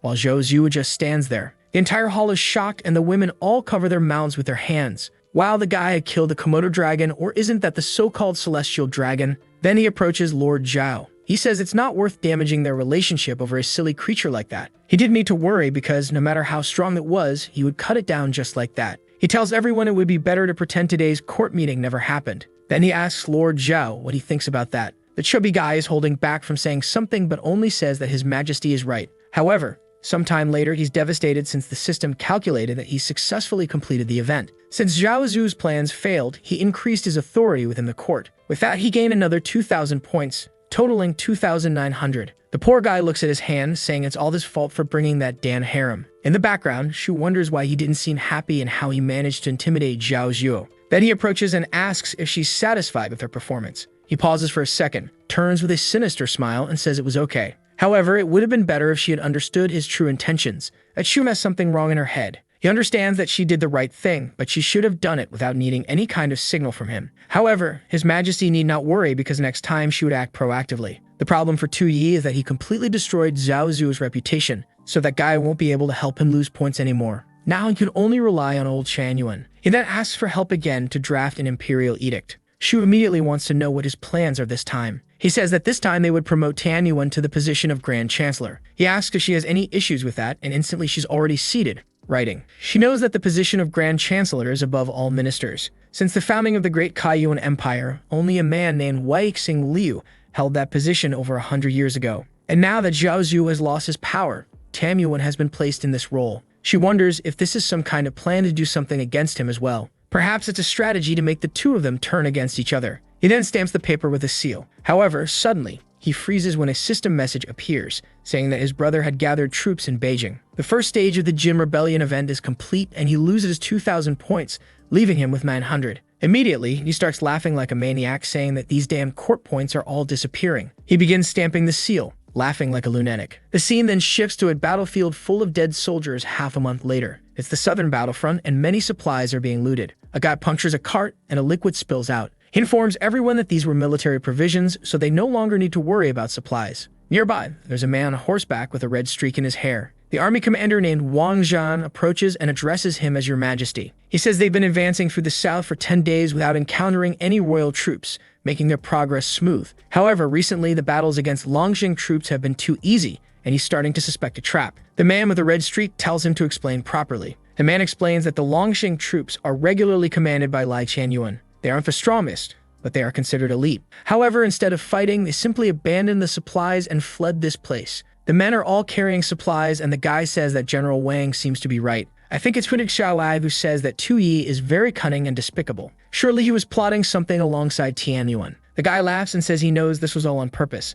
It was obvious he understood his own brother's strategies. Look who's arriving now, folks. The scene then changes to a strange house where an old man sits and asks his distant friend what the next line is. The child seems to be searching for the continuation of the phrase about a friend coming from afar. After thinking, he says that a friend coming from afar must be punished. The old man smacks him on the head and says that for a crown prince, he was very dumb, so it was impossible to entrust the dynasty to him. However, the boy tells his father that his brain works perfectly since yesterday he clashed heads with several soldiers and came out unscathed. The father, however, remains silent and only says that today he has no right to eat. Besides that, he must copy the lessons 100 times. Collapsing on the table, the boy mutters to himself that he wishes he could eat something, until someone throws a stone at his head. It's the protagonist calling out to Tu Su, asking if he got scolded by the old man again, and says he doesn't understand how his brother, the crown prince, lives a harder life than he does. Tu Su turns and says that's exactly why he invites him. Tu Su's father had great expectations for his name and wanted him to be remembered as a wise commander. Tu Yi says that's cool, but if you can't enjoy life, then being an emperor isn't worth it. His brother says he doesn't want to lead this country, but rather command troops in battles, so why was he born with that name? However, as the eldest son of the Tu Yi family and the prince of the Great Chan Kingdom, he had no choice. Tu Yi becomes thoughtful. Then he says it would be simple. In the future, he would take the position of emperor to help him. He would even remove the Tu surname from his brother so he wouldn't have to worry and could live as he wished. Tu Su is riding his horse saying that Tu Yi never changed and was always an idiot. He orders everyone to march towards the city of Kanjing. Meanwhile, in the capital, Shu tells Tian Yuan to leave because His Majesty doesn't want to see anyone. Tian Yuan says that enemy troops are less than 800 miles away and he needs to speak with His Majesty. Shu replies that Tu Yi is already aware of that, but he trusts that Tian Yuan will handle this matter well. After all the Longxing guards are under his command, so naturally, this is now his responsibility. As Grand Chancellor, he should share His Majesty's burdens and help solve the problems. Shan Yuan wonders if Tu Yi is trying to shift all the blame onto him. However, he shouts saying they are underestimating Tu Su's forces. He was known as the Great General. Shu says not to worry because Tu Yi is well aware of all that. Shan Yuan was to control the rear troops without taking risks. The plan was for the soldiers to show some bravery in front of the enemy and then retreat. Even if they lost, it would be an honor. Shan Yuan is confused, trying to understand if winning or losing truly doesn't matter. What were His Majesty's true intentions with this move? Shu simply leaves, saying His Majesty is eager for good news. He then closes the door and starts stretching, saying that pretending in front of that old man is exhausting. With crossed arms, Tu Yi asks if everything went well, and Shu says yes. According to his instructions, she ensured that Shan Yuan would lead the army and make them retreat. Tu Yi then approaches for a massage and is curious about what will happen, since if the northern troops reach Kainjing, the consequences would be unimaginable. How could he, at such a crucial moment, put Shan Yuan in charge of everything and still say that winning or losing didn't matter? He says that when it comes to victory or defeat, of course he cares, thinking it would be great if they lost, obviously. He's doing all this because their troops are the second best in the Great Chen Empire, so there was a risk they might actually manage to defend. That's why, if they had to fight, he ordered Shan Yuan to lead them into a much more open area. That way, they would have no advantages and would surely be defeated. With all the pieces in play, the Jinna Rebellion event would be easily completed, and Tu Su would be furious. He's laughing like a madman while Shu begins to recognize that smile. She is certain that Shan Yuan will suffer greatly this time. Shan Yuan, meanwhile, is walking alone in the courtyard, thinking about the leader assigning him these responsibilities and saying the result didn't matter. Suddenly, someone comes running, calling his name. It was Zhao Zhu, furious, saying it was no coincidence that he pretended to be sick on the day of the court. He grabs him by the collar and says he joined Tu Yi to plot against him. Shan Yuan pulls Zhao Zhu's arm away and tells him to stop talking nonsense because he never planned anything with Tu Yi. The chubby guy demands an explanation for why Shan Yuan was promoted to Grand Chancellor right after he lost his position. Shan Yuan replies that the prince did that to make them fight each other. Besides, Tu Su was marching toward Kainjing, so it wasn't the time to argue over trivial matters. However, Zhao Zhu says this isn't trivial to him, especially since he knows about the women Shan Yuan placed beside Tu Yi. One was working as the national advisor and the other was managing his treasures. Was he really planning to join forces with Tu Yi? He then threatens him, saying he knows the identity of those two women he adopted many years ago, and he's sure Tian Yuan doesn't want Tu Yi to find out about it. Tian Yuan's expression changes. He calms down for a second and says he's starting to understand Lord Zhao. Perhaps his previous actions caused a misunderstanding and he would clear it up now. As he reaches for his shirt, the chubby guy asks what he's planning to do. He's startled to see Tian Yuan revealing a golden tiger seal. Tian Yuan says it's exactly what he's thinking. This is the talisman that allows him to command 30,000 troops in Kainjing. He offers it to Zhao to take command and asks him not to refuse. The chubby guy remembers when the emperor was still alive. Before dying, he gave the jade seal to one and the tiger seal to the other to maintain balance among the ministers. The jade seal went to Zhao Zhuo, making him responsible for assisting the emperor in decision-making, and the tiger seal went to Tian Yuan to help the emperor control his troops. It was only because of this that both managed to maintain some influence even after Tu Yi's death. However, due to Tu Yi's methods, Zhao Zhu gradually lost all his support and is now desperate. Shan Yuan says that as the one holding the tiger talisman, he is the only person who poses a threat to the emperor. That's why Tu Yi openly promoted him to Grand Chancellor and wants him to resist the northern troops. Looking at the talisman, he knows this thing is a hot potato. It was better to use it to at least stabilize Zhao Zhuo before he did something foolish. However, Zhao Zhu's expression changes and he asks if Tian Yuan is playing dirty again. He already understands that if he accepts the talisman, he'll have to lead the troops to face Tu Su in the north. Considering how insane Tu Su was, it would be impossible for him to win. He slaps the talisman away and says that if Tian Yuan wants to send someone to die, it should be himself. Suddenly, Tian Yuan pauses for a moment and seriously calls Zhao by name. He asks if he made this offer so kindly to make Zhao forget the situation he's in. Its imperial seal was broken. He no longer had any dignity before the officials, and even Shu had betrayed him. At this moment, he had no cards left to play. Confused, Zhao Zhu asks if he's being threatened. Shan Yuan pauses briefly, picks up the tiger seal from the ground, and says he's just stating facts. Holding the tiger talisman is risky, but it's the only thing Zhao can do now. This talk of playing dirty is nonsense because the strategy is quite clear. Since Zhao hadn't completely lost his position and would have the talisman, he could control the Longzhuang troops. Shan Yuan shoves it into his friend's mouth. He tells him that considering their past relationship, this is the last chance he'll give. He leaves, waving goodbye, telling him to take advantage of the opportunity. Zhao Zhu pulls the object from his mouth, saying he knows that taking those troops to war is a death sentence. However, Tian Yuan wasn't wrong, and this was the only card he had to play. And the problem was that he was up against powerful enemies, Tu Yi, Tu Su, and Tian Yuan. If that's the case, they better not complain about what he was going to do. The scene then shifts to a burning house. A woman cries while holding her child as soldiers pass by with supplies. In the following days, the villages near Qianjing were looted by Zhao Zuo, who was leading the troops. One man grabs a soldier's foot and says that without food, they won't survive the winter. Seeing this, Zhao Zuo says that these soldiers are idiots and can't handle something so simple. If he hadn't ordered the villages to be burned, imagine how long it would take to gather these supplies. A soldier then informs Zhao that the military actions have been carried out. His name is Tanshu, and he says it's strange that they, who need to fight the rebels, are looting nearby villages even before the battle begins. He pauses for a second and yells that with this plundering, people wouldn't survive the winter, and this would damage their master's reputation. The guards remain still until Zhao pulls the curtain aside and calls for the commander. He asks if he's questioning his decisions. The man responds that he would never do that. He's just afraid this will affect the soldiers' morale. Zhao Zhu asks if, with full morale, they would have a chance against Tu Su's troops. The man doesn't dare say yes, and Zhao Zhu says that's why he made plans to increase their chances of victory. They would adopt a scorched earth policy, leaving Tu Su's army with nothing to steal. Shanshu says this strategy makes no sense because they're robbing their own people. Zhao Zhu replies that because they are His Majesty's people, they must suffer and sacrifice for them. That was the honor of these people's lives. Already in his carriage, he thanks Tianwan for the army and casually says he obviously wouldn't face Tu Su head-on. He would take as many resources as possible, and when the rebel forces arrived, he would flee and leave everyone to die there. The China dynasty was vast, and he was just curious about which place he would rest next. The people outside can only hear him laughing. One of the men asks the commander what they should do. The commander responds that as long as Zhao Zhu holds the tiger talisman,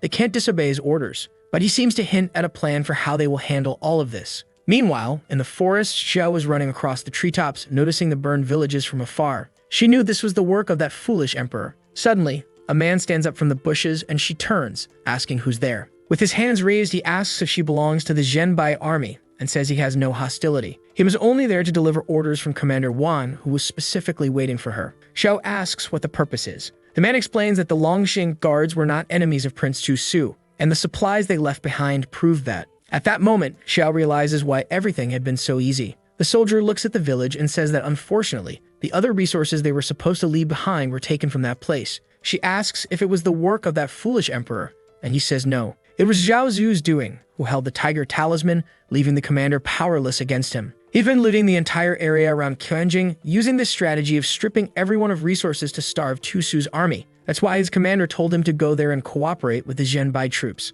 She pauses for a moment and says she understands. He asks what she's going to do, and then she whistles. An evil approaches, and she explains that she can't verify what he said. However, she will pass the information to the prince, and he will make his own judgment. She sends the eagle off, and he asks if she's not going to deliver the message personally. Xiao replies that she has more important things to do. She vanishes, saying they would meet again soon. A flag rises in front of the city walls. Someone is observing everything, and obviously it's Tu Yi. With his non-existent binoculars, he says that finally everything is under his control. Looking at the troops, he notices that Zhao Zhu took all the trained soldiers, leaving behind only those who can't fight. And seeing how prepared his brother's army is, he's eager to watch it all be destroyed. However, he starts noticing that something feels off. He had heard that his brother had an army of 100,000 soldiers, but in front of him there weren't nearly that many. Could it be that his brother thought he was so useless that he decided to attack without using his entire force? Then something catches his attention. It's his brother approaching on horseback. He wonders why the attack hasn't started yet, and why he's coming alone. Seeing a soldier readying an arrow, Tu Yi questions if that bastard isn't afraid. He rushes over and tells the soldier to stop preparing that arrow. From atop a wall, he shouts for him to lower that damn bow. Because if Tu Su were killed, who else would conquer the Qian dynasty? But of course, from below, Tu Su hears everything and laughs. He then calls out to Tu Yi and asks if he finally became the foolish emperor he always wanted to be. The type of person who only seeks worldly pleasures and refuses to follow rules. Our guy, acting all smug, says that everyone really is talking about him. Until his brother says he went too far playing the role of a foolish emperor, hiding all of his kindness behind this disguise. Suddenly, the flags stop waving. Tu Yi pauses for a second, unable to understand what just happened. His brother mentioned kindness, but he has no idea what he's talking about. He wonders if Tu Su is referring to himself. Wait, this wasn't making sense. Until suddenly, he stops and says now he understands. His brother was using a tactic of approaching alone, pretending to have no bad intentions. And those words were meant to disarm him. He doesn't want to kill the soldiers of this city, which is why he's hoping Tu Yi will surrender without a fight. The problem is that surrendering won't complete the challenge, which requires the city to be conquered. So this must end with a battle. He then shouts that his brother likes to call himself a god of war. Yet right before the battle,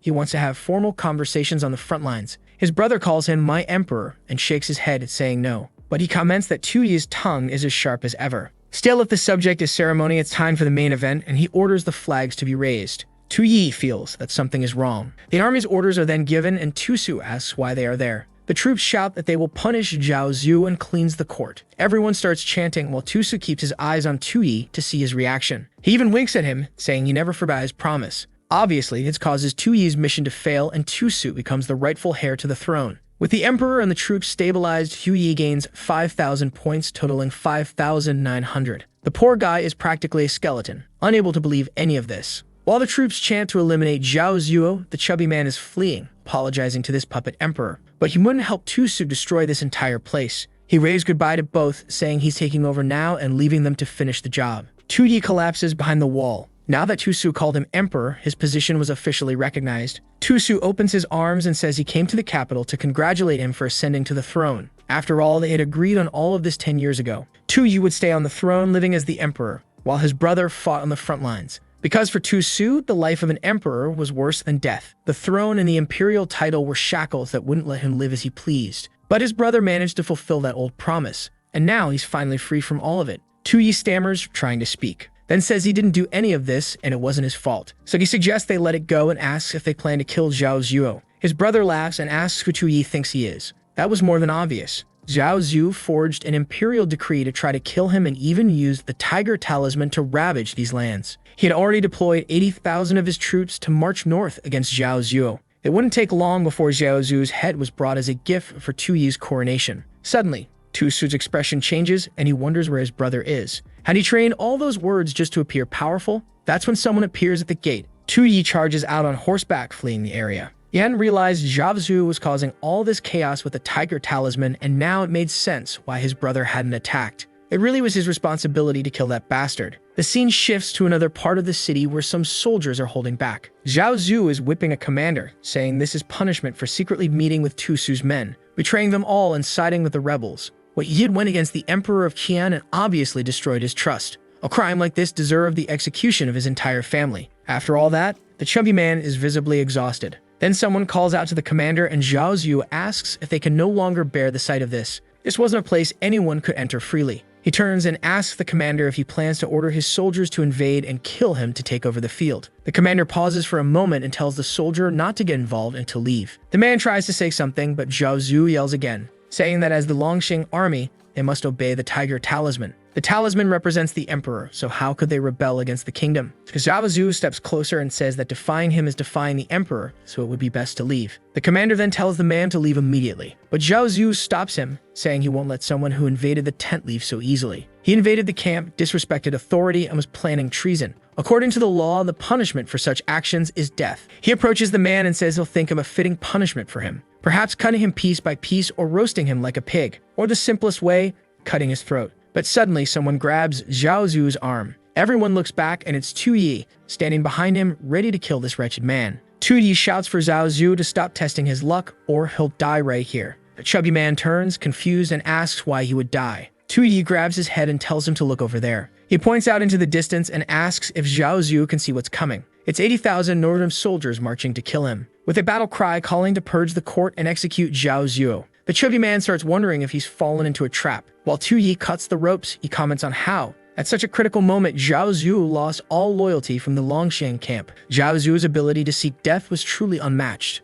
If Tu Yi hadn't arrived in time, there would have been no saving him. As Tu Yi cuts the rope, Zhao Zhu mutters to himself that this is impossible. Suddenly, he starts laughing. He says he understands now and nearly fell for such a stupid trick. Obviously, Tu Yi wouldn't be kind enough to save him. He must have fled the destruction of Qianjing, which is why he's here. Tu Yi looks confused, but Zhao Zhu insists, saying that the whole purge the court story almost convinced him. But he knows that if such an order existed from Tusu, Tu Yi would have been the first to die. He charges with his sword, scaring the two men, but someone comes from the side and strikes him. The commander calls out Yuan Hu's name, and Zhao Zhu turns, saying that this guy must also be seeking death. With a slash from below, Zhao Zhu cuts Yuan Hu, and the poor man falls lifeless to the ground. Tu Yi just watches as Zhao Zhu points his sword at him, demanding obedience. Zhao Zhu says that when they leave the camp, he'll present Tu Yi's head to the emperor as a great achievement. But Tu Yi calmly calls out Zhao Zhu's name, prompting Zhao to ask what he wants. Zhao Zuo warns Tu Yi to stop calling himself the emperor because now it's he, the great Zhao Zuo,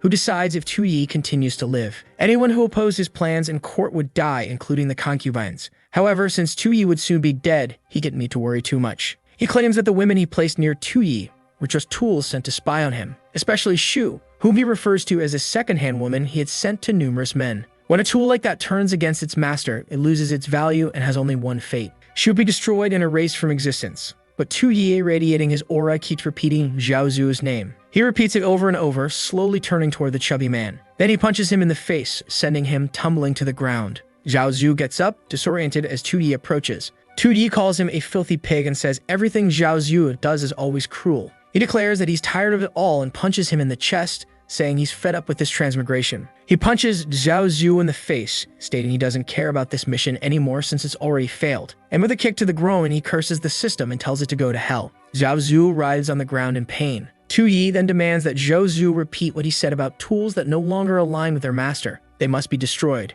He admits he was so afraid of leaving heirs in this world that he avoided certain activities. This would help maintain the empire, which was not what he wanted, so he had been exercising every day. He also had 3 days without sleep while designing those clothes. He even had to learn the curse language of this world. And yet, despite all that, they still had the courage to call him useless. The chubby man stumbled out of the tent, bouncing his way outside. He collapsed on the ground with his arms spread, completely confused by what Tu Yi had been saying. That's when he noticed soldiers staring at him. He turned and asked why they were just standing there, ordering them to protect him. But the soldiers just pretended they didn't see anything. Zhao Zuo began trembling when he saw Tu Yi stepping out of the tent, with soldiers clearing a path for him. At that moment, Zhao Zuo noticed something in Tu Yi's eyes. From the very beginning, he had been wrong. He slammed his head into the ground, admitting he had learned his lesson. Tu Yi asks what exactly he was wrong about. Zhao Zuo admits he shouldn't have led the troops as if they were his personal property. Tu Yi places his hand on him and Zhao Zuo confesses he also shouldn't have fled the battlefield. Our boy grabs him by the hair while Zhao Zuo keeps repeating that he learned his lesson and was wrong. Tu Yi then says that wealth, power, armies, or the throne, none of that mattered to him. The only thing he wanted was to trust people and for them to fulfill their roles, but everyone betrayed him. Zhao Zuo, confused, asks what trust he's talking about and who betrayed him. Tu Yi simply tells him to say it out loud. Totally confused, Zhao Zuo hesitantly says, "I betrayed him." Tu Yi punches him in the face and orders him to shout it. He then screams for everyone to hear that he betrayed the emperor. Along with that, he betrayed the entire Qian dynasty. He betrayed the people of Qian by stealing from them and causing them to suffer. He truly was a sinner of this dynasty. After standing still for a moment, he slams his face into the ground, begging for forgiveness. Tu Yi just sighs. Looking up, he says he's tired while Zhao Zuo keeps smashing his face into the ground, admitting he's guilty. Suddenly, Zhao Zuo's expression changes as he grabs a knife, saying he would never act that way. When Tu Yi turns around, Zhao Zuo was already lunging at him. Blood splatters, but it's unclear if he hit Tu Yi. Zhao Zuo looks twisted, and it's hard to tell from his expression. But Xiao, who had been silently watching, strikes him on the back of the neck. Tu Yi glances at her and remarks that she finally made a move. Confused, Xiao wonders if he knew she had been there among the army the entire time. He looks at her, and the system informs him that the leader of the Kun Guard is struggling, unsure whether to remain loyal to Tu Su or Tu Yi. Holding Zhao Zuo, Xiao was trying to figure out if Tu Yi knew everything from the start.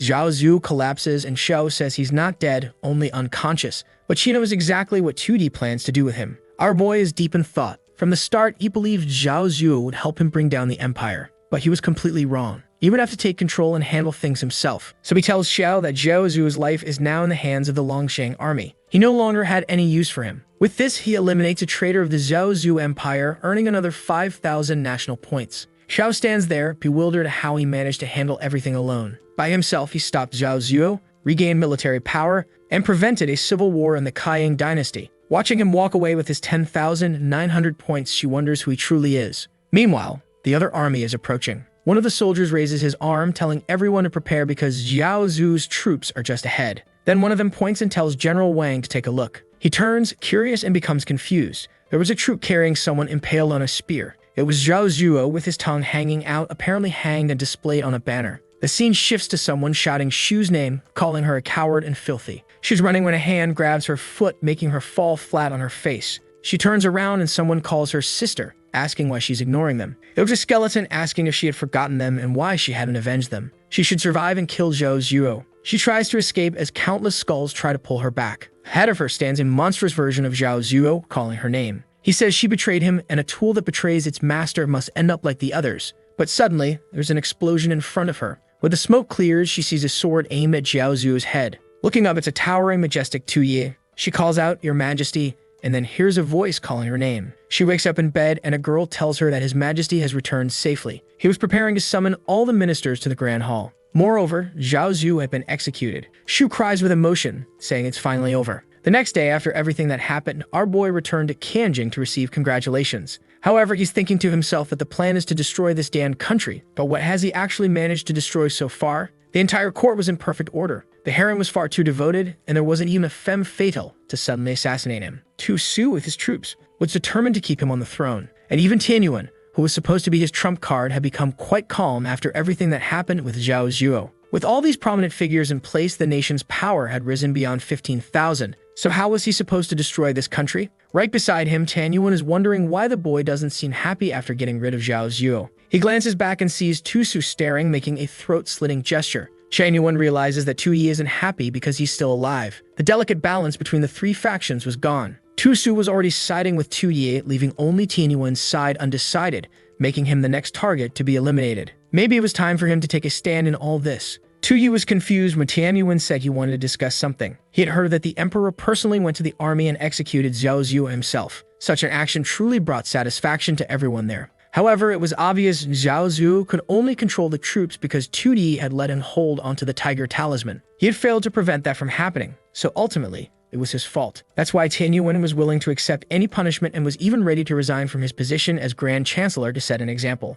Tu Yi just tells him to shut up because he isn't in the mood to hear excuses right now. Meanwhile, he thinks to himself how cunning this guy is, blaming the dead at the first chance he gets. Tu Yi then says he's interested in an unknown journey across the Qian dynasty. And when he returns, they'll discuss him losing his position. Tianyuan is confused. The court had just been stabilized, so why was Tu Yi suddenly wanting to leave? He tries to ask His Majesty to reconsider, but Tu Yi immediately asks if he's really going to tell him what to do. Tianyuan instantly changes his expression, saying he wouldn't dare. Tu Yi knows he can't rely on anyone within this dynasty to destroy it, which is why he needs external forces. He knows of an extremely strong tribe in Kanglang to the north, one so fierce that even the southern regions struggle to face them. To the south, across the sea, there's the nation of Jing. Their leader named Shu Lai has been attacked countless times by Tu Yi's father, but was never defeated. Additionally, there's the Red Sleeve Army, with countless followers scattered everywhere. Since the first two options are too far away, perhaps the best choice is to find the Red Sleeve Army and make them attack this nation. The Emperor of Qian would become a spy for the rebels who would destroy everything. It was exactly the kind of story he liked. Meanwhile, Tianyuan notices the prince smirking again. The scene shifts to a torch being raised in front of the Red Sleeve Army's barracks. Inside, several men wearing strange masks are dancing, some mentioning bad news and others good news. A girl sits surrounded by candles and says that 3 months ago, the new emperor ascended the throne and created turmoil in the court. However, unfortunately, the Qian dynasty's luck hadn't run out yet. That girl was Wu Dongxuan. Apparently, she must be the leader of the Red Sleeve Army. And to be honest, their sleeves were black, but let's ignore that. It's probably a translation error. She wants to know what the bad news is in all this. The Red Sleeve Army is also known as the Hongxiu Army. At that moment, numerous hooded figures turn around, watching someone's arrival. It was our dear Tu Yi calmly walking through the city, accompanied by Xiao. She warns that the northern region is chaotic and even Tu Su struggles to handle it. Tu Yi replies that she's already told him 8,000 times along the way to be cautious. The only thing Tu Yi finds odd is that he knows Longsing City is where the Tu family first built its power. 500 years ago, Tu family ancestors killed a dragon and presented its head in this region. Since then, the Tu family had gained more and more influence until they established the Qian dynasty. This Longsing region had always been part of everything. Yet recently, different forces began stabilizing in this place. He knows his father and brother love war, so why did they allow the Red Sleeve Army to stabilize there? Even Tu Su insisted that he take Xiao with him, refusing to let him go alone. The problem was that it wasn't just Xiao. There were a bunch of men following him, and he wondered why they couldn't disguise themselves properly. One of the men turns and asks if His Majesty is staring at them too much. Maybe he's already realized he's being followed. Another one gives a thumbs up and says he used a special magic, so they won't be detected. Xiao is also there, telling Tianyuan that he hasn't lost his position as minister yet, so he should be in the capital taking care of things. Tianyuan replies that His Majesty is cunning, and leaving him in that ministerial position puts him in a difficult spot. That's because Tu Su is still in the capital, which is a huge risk for him. That's why the city of Kanjing is dangerous, and the best solution is to stay there and secretly follow His Majesty. Xiao says she doesn't understand, and he responds that it's fine because she'll understand sooner or later. As long as they maintain the perfect disguise, it shouldn't be a problem. But judging by Tu Yi's expression, it's obvious their cover isn't perfect. 2D says they can do whatever they want. If they're so determined to follow him, it's all the same to him. Suddenly, Cho pushes him behind her. 2D looks ahead and sees a group of small-time bandits blocking their path. It seems they belong to the Red Sleeve Army. A bald man holding a saber says he's never seen them in the city and asks if they're from Su's side. Maybe it were spies from the Imperial Court. Cho prepares for combat, but 2D tells her to hold back and wait. He thinks he's lucky to have found these guys so easily and wonders where their leader is. Soon after, they're already climbing the stairs to the group's base. The vibrant Dongxuan sits there amidst candles, but she's casually eating a bunch of scorpions. What's going on here? Dongxuan, the leader, is highly skilled in magic and has the ability to manipulate people's hearts. She's been gathering refugees from everywhere as her followers with the goal of destroying the Qian dynasty. There are even some strange creatures coming out of her mouth, good heavens. Licking her lips, she says he's bold to come to Longsing like this. Tui asks if it's not the prince of the Black Sleeve Army who welcomes refugees, so no courage was necessary for this. However, she responds that with how he looks, she doubts they are refugees. No matter how he's dressed to conceal his identity, his behavior is revealing. Besides, the woman beside him has the face of someone who moves in the shadows and spills blood. 2D congratulates her, saying it's expected from the great leader of the army to notice instantly. He then claims he's a secret envoy from the nation of Jing, sent by His Majesty to cause chaos in the Kaya nation. Recall that Jing is the nation across the sea to the south. He says he's specifically there to seek cooperation with the Black Sleeve Army. Suddenly, something hits the ground, startling him. Dongxuan turns and says cooperation sounds wonderful. She approaches him, saying that since he revealed his identity, she no longer needs to hide. She touches a peculiar spot and says he must also be interested in the dragon root hidden within the Qian Empire. He's confused after all, she just touched him in an odd place and mentioned the dragon root. Is she talking about him and was he truly exposed? She explains that everyone knows the dragon root is about to resurface in this world, which is why the nation of Jing is also present. He still doesn't quite understand. Dongxuan explains that every 500 years, the Qian nation has a dragon emperor. Whoever manages to cut off his head and harvest the root will gain the emperor's power and have the aura to dominate the entire world. The last time the dragon emperor appeared, a man from the Tu family decapitated him and used that power to establish the great dynasty. Back then, Tu Tianxia, alongside his sworn brother Chu, killed the dragon. But Chu gained nothing but scars. The entire situation turned into a chaotic mess, and that's when each of them founded their own nation. With the dragon's power, Tu Tianxia built the Grand Kaya nation in the north. Meanwhile, Chu used what remained in the south to create the Jing dynasty. Now 500 years have passed and a new dragon emperor has been born. Whoever cuts off his head will change the world. The system notifies Tu Yi that he has found the path to the dragon emperor's aura story, and now he needs to learn more from this girl to continue his journey. He's excited. Visiting the Red Sleeve Army was definitely the right decision. He then asks if Dongxuan also seeks the dragon emperor's aura to take control of the world. However, Dongxuan says she has a rebellious spirit and has no interest in becoming an empress. But she knows the Jing nation has been interested in this for over 500 years. She gets close and says these lands are under her control, so with her help, victory would come much easier. However, gripping his chin, she wants to know what she gains by helping the Jing nation. Tu Yi isn't foolish. He studied her history before coming here. Dongxuan was once from the Feng nation, whose village was massacred during the war against Qian. Amidst all that chaos, she encountered an immortal and learned medicine and magic from him, which she used to help others who had suffered like her. Little by little, she gained a reputation among the refugees and founded the Red Sleeve Army, aiming to destroy the Chan nation. In books, Tu Yi had read about many people like her, lonely souls driven by war. He knows that this woman is acting eccentric and mystical, but it's all just a disguise to survive in these chaotic times. Tu Yi then says he came to discuss cooperation and brings two promises. The first was the destruction of the Qian kingdom, which was a goal they both shared. Dongxuan responds that she knows the nation of Jing wants to unify the world. So the fall of Qian wasn't exactly a promise. It was something that was bound to happen. Tu Yi says that's why he has his second promise. His leader wanted to be recognized as a wise figure for all ages, and for that he aimed to reform the laws to establish heaven on earth. Basically, to bring peace to the world. Dongxuan blushes slightly and straightens up upon hearing this. Tu Yi clears his throat and says he'll explain the basic principles of the government he wants to create. Of course, he plans to use a lot of modern concepts to impress these people from ancient times. While he's speaking with them, someone watches from afar. Shan Yuan can't understand why Tu Yi wanted to meet with Dongxuan at a time like this. And the worst part is, he can't hear what they're talking about. He asks Xiao to use some kind of magic so they can listen to the conversation. Xiao explains that the opponent is also highly skilled in magic, and at such a close distance,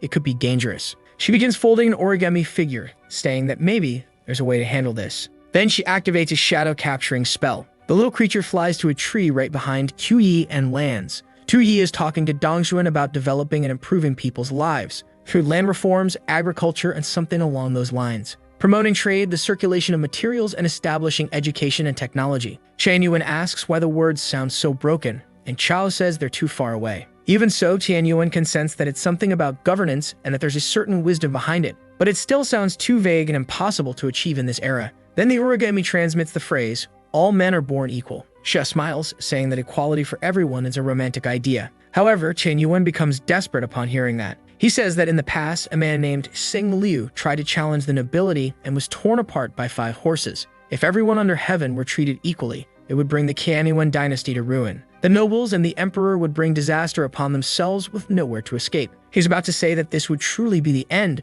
but then he sees 2E still speaking. Everyone around him is smiling as they listen to him, and this makes Tianyuan pause in thought. He admits it's truly shameful. While he and Zhao Zhu were plotting to overthrow his majesty, 2E had the ambition to improve the world for everyone. Meanwhile, 2E raises his arms in exhaustion. He's tired after talking so much and people even bring him water. Dongxuan compliments him, saying his descriptions are very tempting, and if it truly worked, it would be like heaven on earth. He smiles, saying he knew she'd understand, but then her expression changes and she asks if he really thinks she's an idiot who would believe such lies. The Qia nation would never implement such policies or make those promises. 2E is startled and she demands to know who he really is. She already knew he wasn't from the Jing nation. That's because when Lord Chu founded the Jing nation in the south, he needed help to gain more power. The Jing nation has always been tied to the most powerful clans and nobles in that region, so promising something like this made no sense. 2D realizes he might have promised policies that were too advanced and didn't know that Jing had such a history. He desperately tries to think of a way to avoid getting beaten up. Then Shou steps in front of him and tells everyone to stay back. Dongxuan asks what would happen if she refused. They had stepped onto Red Sleeve Army territory, and if they didn't explain themselves, it would all die. It was better to reveal who they really were.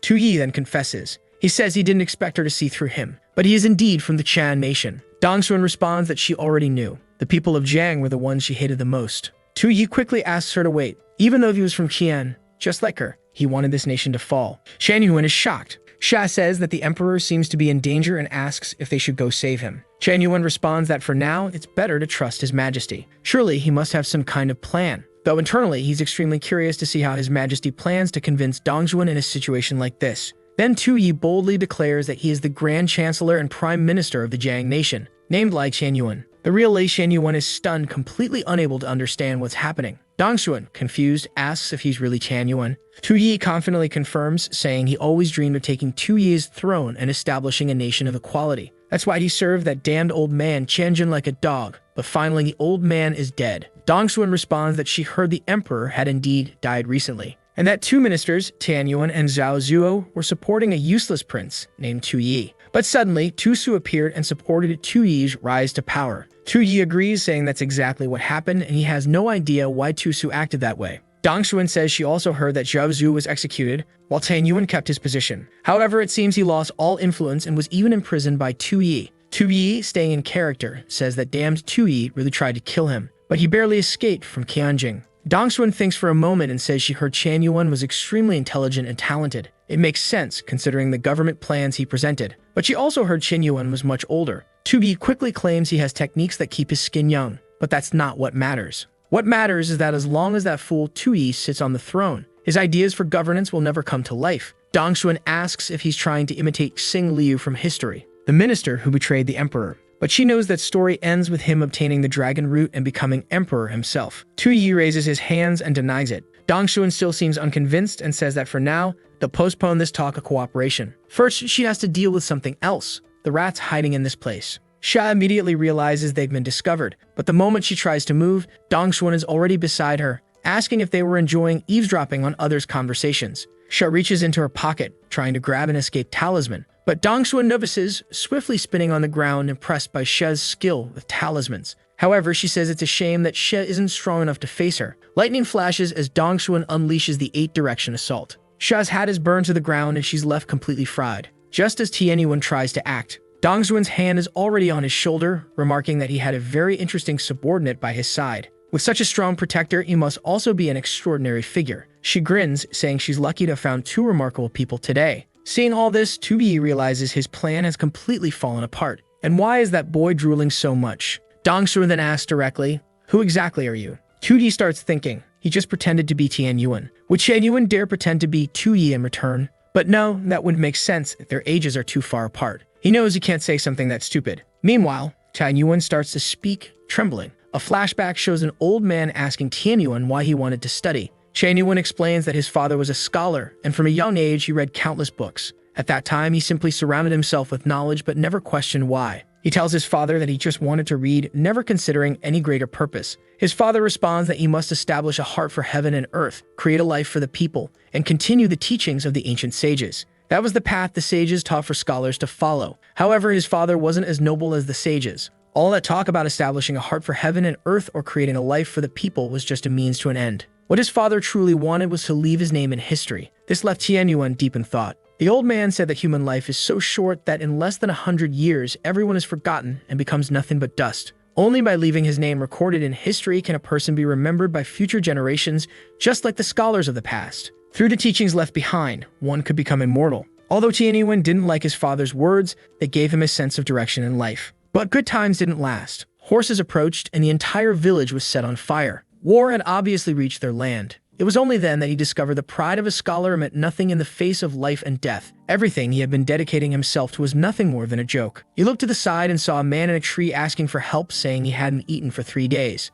The old man kept begging until Tianyuan approached and offered him something. The man immediately snatched it from his hand, and Tianyuan told him to eat slowly. No one would take it from him. Or so he thought, because when he looked around, countless starving people surrounded him. One of them asked if he didn't have more food, and another said that if he had some to offer, then he must have enough for everyone. Suddenly, they started running toward him, yelling for him to hand over everything because they were starving. But then someone stepped in front of him. It was his father, and Tianyuan wondered why this was happening. His father looked back and smiled, but Tianyuan stepped on a rock and tumbled down the mountain. As he got up, he heard the starving people saying that man didn't have enough food, but he could be eaten instead. From down below, he only heard his father's screams, shouting for them to stop. At that moment, he understood his father's words that day. Reading and studying weren't meant for people like them or for all beings. Study was meant for leaving your mark on the world, not to be a teacher of others, but a beast that holds the lives of millions. With that, he rose to the position of prime minister at a young age. Looking at the emperor in his coffin, he said that the old emperor had died too. In the end, he was a very useful pawn. He turned to the physicians and asked what use they were if they couldn't even save his majesty. Tianyuan said that shedding blood at the emperor's funeral was inappropriate. They should all be buried with him. While the men screamed, he stood there, unmoving, until Zhao Zhu approached and said that the emperor's last wish was for Tusu to ascend the throne. So what would they do? Tianyuan replied that the emperor's name was now just a historical record. The opportunity had landed in their hands. In the Kaiyang Empire, he would stand above all and become a leader of this world. Back in the present, Dongshuan asks what he's thinking about so much and demands he answer. Who exactly is he? At that moment, Tuyi wondered if Tianyuan might pretend to be Tuyi, but their ages didn't match at all. Tuyi began to speak and suddenly removed his hat. He introduced himself as the Emperor of Kaiyang, Tu Kanjin. Obviously, that was supposed to be the dead father of our boy, who is now in shock. He says he didn't actually die, while Tuyi is standing there, trying to figure out what's going on. Dongshuan stands in silence, seething with rage. She grabs him by the neck, demanding to know if he's mocking her. Tuyi, still maintaining his act, says he knows Dongshuan hates the Kaiyang dynasty to her very core. If he weren't desperate, he would never risk his life by coming here. He claims to despise that rebellious boy Tuyi, blaming him for everything that happened.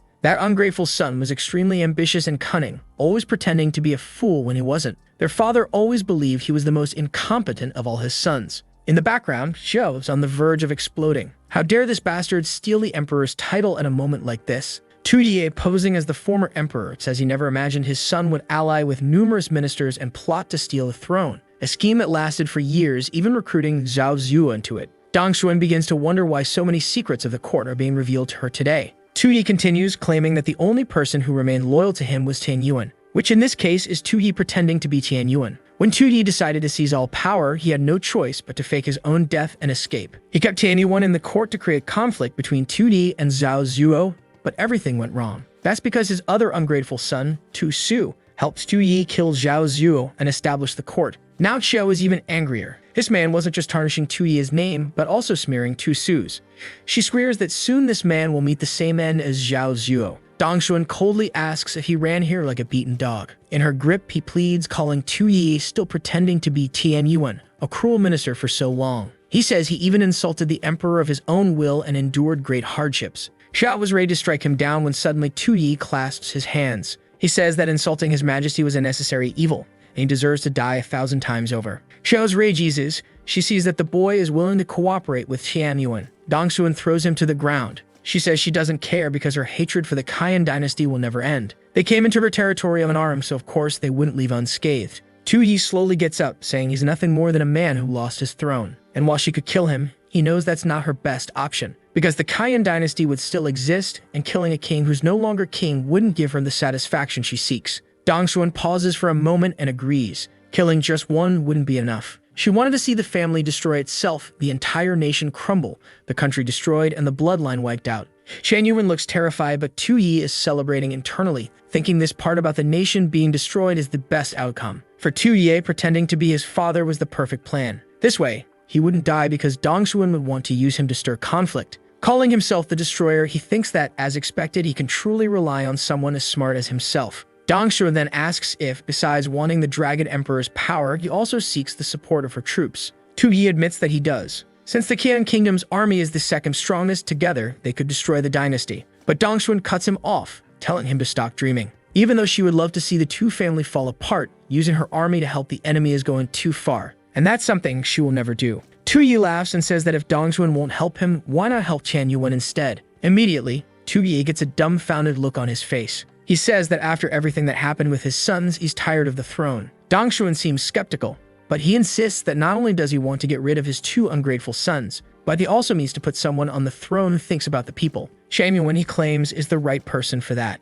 The soldiers around them, exhausted by this entire story, just sit down, waiting to see what will happen next. Dongsuan also sighs, fed up with all the talking, and tells them to throw him to the dogs. Tu-yi, pretending to be Tian Yuan, quickly says he can prove his identity. He reveals the Imperial Seal, an item meant to be a gift for the future successor and the new Empress. Dongsuan is momentarily confused, wondering when she became the Empress. But she starts to realize that everything he said might actually be true. Tu-yi stands there, completely devastated, while Tian Yuan, still Tu-yi in disguise, says this is a wedding gift. A hand suddenly grabs Tu-yi's shoulder. Dongsuan smirks and says that, considering everything he told her, he didn't seem like such a bad person. She admired his ideas for governing the country, so if he was worthy of being her man. And without further delay, she says it's time for them to consummate this marriage. Chan Yuan tries to say something, but she elbows him hard in the back of the neck. Before he can protest, she picks him up bridal style, carrying him off while telling Xiao not to worry, she wouldn't treat her master badly. Or maybe Xiao would want to join them in the wedding chamber. Xiao turns bright red and shouts for that pervert to shut up. Meanwhile, Tian Yuan is carried away, thinking that now everything depends on his majesty. He must become the true dragon. Tu-yi can afford to disappoint because now Tian Yuan's dream of being remembered in history rests in his hands. Later that night, Xiao is standing nearby when someone tells her to calm down and step away for a bit. Apparently, Xiao stayed behind to watch everything unfold, and unfold it did. The night was long and the roosters were already crowing loudly. The door creaks open and Dongsuan steps out, stretching. She makes a noise of disdain towards Xiao, who glares back in anger. Then they notice someone dragging himself out of the room. It's Tian Yuan, or rather Tu-yi, looking like a skeleton, even balding. He drags himself along, thinking he was nearly drained completely, but for the sake of destroying the nation, any sacrifice was worth it. He's just amazed at how bold Chan Yuan was to not only bring the Imperial Seal, but also sell him out like that. The future was promising. Dongsuan tells him to stop dwelling on everything that happened because it's time for them to head to the barracks and start planning. The poor guy, still dazed, wonders if they're really starting so soon. In the middle of the mountains, someone carries a torch. It's their group moving through a cave, and Dongsuan says they're almost there. Tu-yi feels a strange sensation about all of this. Suddenly, they see the exit, and Dongsuan announces that they're finally about to meet them. Everyone is stunned by the sight. Beyond the cave and between the mountains, Dongsuan reveals the beggars hiding at the base of the Red Sleeve Army. It's not just war-hardened soldiers forging weapons. There are an overwhelming number of people. Xiao quietly remarks that there are too many people here. It's impossible that they're all part of the army. Dongsuan was observing the Shanhe Society, the Yuan Tian group, members of the Alliance, and even the Shaolin sect. The beggars were there too. She explained that all these groups, both small and large rebel factions, had once been part of the Chan nation. However, the Kun Guard was also present. Tu-yi quickly realized he was now in the heart of the rebels who hated him the most. Everyone was staring at him, and he thought that each of them looked more rebellious than the last. Still, he smiled, thinking that like Sin had critical resources to destroy his nation. Chan Yuan was stunned. Even surrounded by enemies in their base, Tu-yi walked confidently, even smiling, truly fitting for someone of imperial blood. That's when Tian Yuan began to wonder if the boy already knew about the emergence of the dragon vein, and had allied with the rebels to wipe them all out at once. At that moment, someone seems to catch Tu-yi off guard. A guy wearing a bandana approaches and says Tu-yi looks familiar, asking which rebel group he's from. Our boy introduces himself as Tian Yuan. the exiled prime minister of the Chan nation, and says that beside him is the former emperor Tu Kanjin. The guy laughs and says that at least the new brother is pretty funny, but that joke wasn't all that funny. Then Dongsuan steps up and says that what he's saying isn't a joke, but the truth. Immediately, everyone greets her, calling her the great Daoist Daju. She asks if he's disappointed. Did you really think that just because he's making a deal with her, everyone else there would support him for the same reason? She warns that there's a risk her army men won't support him, and since she's a businesswoman, she won't bet everything on one side. Tu-yi seems to think that this damn woman wants him to convince them for free. Suddenly, she spreads her arms and says she doesn't want to be an empress, but she's willing to support anyone who wants to sit on the dragon throne. This time, who is seeking the dragon's power would have a fair chance to compete. Shan Yuan knows this woman is using the dragon event as a trap to lure all the rebel forces and select the strongest among them. That would be enough to form a dangerous army to attack Qian. And Dongxuan is smiling, thinking that no matter how things turn out, in the end she won't lose. Shan Yuan wonders if our boy can handle a woman with such a cunning strategy. Tu-yi says not to worry because the more people competing, the more fun it gets. After all, in the end, the result will be the same. He's thinking that it doesn't matter who wins. What matters is finding someone who will destroy the cursed nation of Qian. Dongxuan grabs his chin and says it's no wonder she's starting to like him. He has a confidence she's never seen before. Even though she has countless men around, none of them could compete with our boy. An old man with a purple aura asks if the only ones competing with him are those from the Jing nation, making Tu-yi question if that nation is also joining this mess. Dongxuan says he's naive if he thinks the Jing nation wouldn't fight for the Dragon Veen. By her calculations, it should be arriving soon. Right at the entrance of the base, someone approaches. A red-haired man, a weirdly muscular guy, and a very dancy Cleopatra-like woman playing a flute. Dongxuan puts her hand on her waist and asks Chen Siming if he didn't go to receive the people from the Jing nation. He replies that he was with a group of Taoists and would never disobey her, so he brought them personally. Both of them look shocked. Then Chen Siming says he brought the person's head and asks if that's enough. They look at the three at the entrance, and then he tosses the head, which rolls and lands in front of them, completely dead. Dongxuan responds that she asked him to welcome the participants, so why did this happen? He laughs, steps closer, and says he can't be blamed for something like this. It's that guy's fault for being so weak, and oops, his head just exploded. Dongxuan replies that she knows he's dissatisfied with her position in the group and wants to steal it. But causing trouble at such a critical moment is very risky. Nearby, Shou is amused to see that even among the rebels, there's a power struggle. Ken Siming says he's being wrongly accused and that he will always be loyal to Daoist Daju. He places his hand on his chest and tells everyone he knows she wants to end the Qian dynasty, but she also doesn't want to become empress. That's why, as her subordinates, they need to find someone worthy to take that position. He points to the remains on the ground and says that was Qu Shidao, the great prince of the Jing nation. He was known as the #1 general and led an unstoppable battalion. That's why he came seeking the dragon's power, but was completely defeated by the demons of the plains. Tu-yi doesn't even seem to know who these plains people are. And Cleopatra over there, whom I know the author will eventually draw with great attention, says they were defeated by her girl named Aina. Cleopatra's name is Aina, and she is the sacred maiden of the plains people. And that thing she's riding on seems to be her so-called girl. Other rebels point at her and say that those plains demons weren't welcome there. They wanted the dragon's power, but were overestimating themselves. Aina looks at them and asks if this pack of dogs is barking at her. She admits it's true that the Qian nation had much more prosperity than the plains. However, if this place were that great, none of them would be playing rebel cosplay. Oscar gets confused and tells her to explain what she's doing there. The girl then declares that she will conquer the dragon's head and unify both the North and the South. Anyone who shared the goal of uniting the entire world under one rule could join them. Everyone seems to be affected by this influence. Even Dongxuan is thinking that unifying the world and ending the chaos might be a good idea. Shan Yuan knows that uniting the world would leave a lasting legacy in history. Everyone is talking about Tu-yi's supposed greatness without understanding what's going on. Apparently, it was brainwashing. He realizes something is wrong with this woman, and it's strange because he can't see her stats on the panel. Here it is, folks, the panel that the artist took 36 minutes to draw. Thank you, artist. Aina then says that anyone who wants to join must pass a test, and they only accept the elite. It seems she's copying someone's phrase, and Tu-yi finishes it by saying they don't accept trash. At that moment, she looks at him, wondering how he knows that phrase. And our boy thinks that this felt so familiar that he instinctively answered. A guy complains, asking if he's calling everyone trash, and he says he was just helping the girl finish her sentence. Then he turns to Aina and asks if she's saying he's trash. She says she's not talking about him, she's saying that everyone else there is trash. Man, I'm starting to think this girl transmigrated too. People get angry at her, getting ready to attack, saying she'll pay for saying something like that. They jump at her, saying this is her end. But Aina simply calls Aya her little monster and asks for help. The strange creature lets out a loud scream, and instantly someone gets grabbed by the neck. Man, what was that? A lightning strike hit, and the guy got disintegrated, it seems. She jumped, punched one guy toward another who got slammed to the ground. People are flying and dying everywhere. Meanwhile, our boy is pushing his group back, saying that a smart man knows when danger is bigger than strength. However, Ana notices this and points to Oya, telling her to prioritize killing that man. Tu-Yi thinks this girl is so petty. He just finished her sentence and now he deserves to die. Ana believes he's the only one not affected by her abilities, so in a main story, he'd be like a mini-boss. Her monster rips off another head and then charges toward Tu-Yi. However, Asha activates her escape technique, while Dongxuan delivers a powerful arcane kick to the monster's head. She warns Ana that she made a mistake coming into Hongsu's army thinking she could kill whoever she wanted. That was a huge disrespect to Daoist Daju. Suddenly, Ana calms down and says not to worry, they aren't enemies. Once again, she activates her power, saying they share a common goal, to destroy the Qian dynasty. The phrase destroy the Qian dynasty echoes in Tu-Yi's mind. He wonders why this is happening and if it's a result of this woman's ability. He looks to the side and sees Dongxuan already repeating the same words.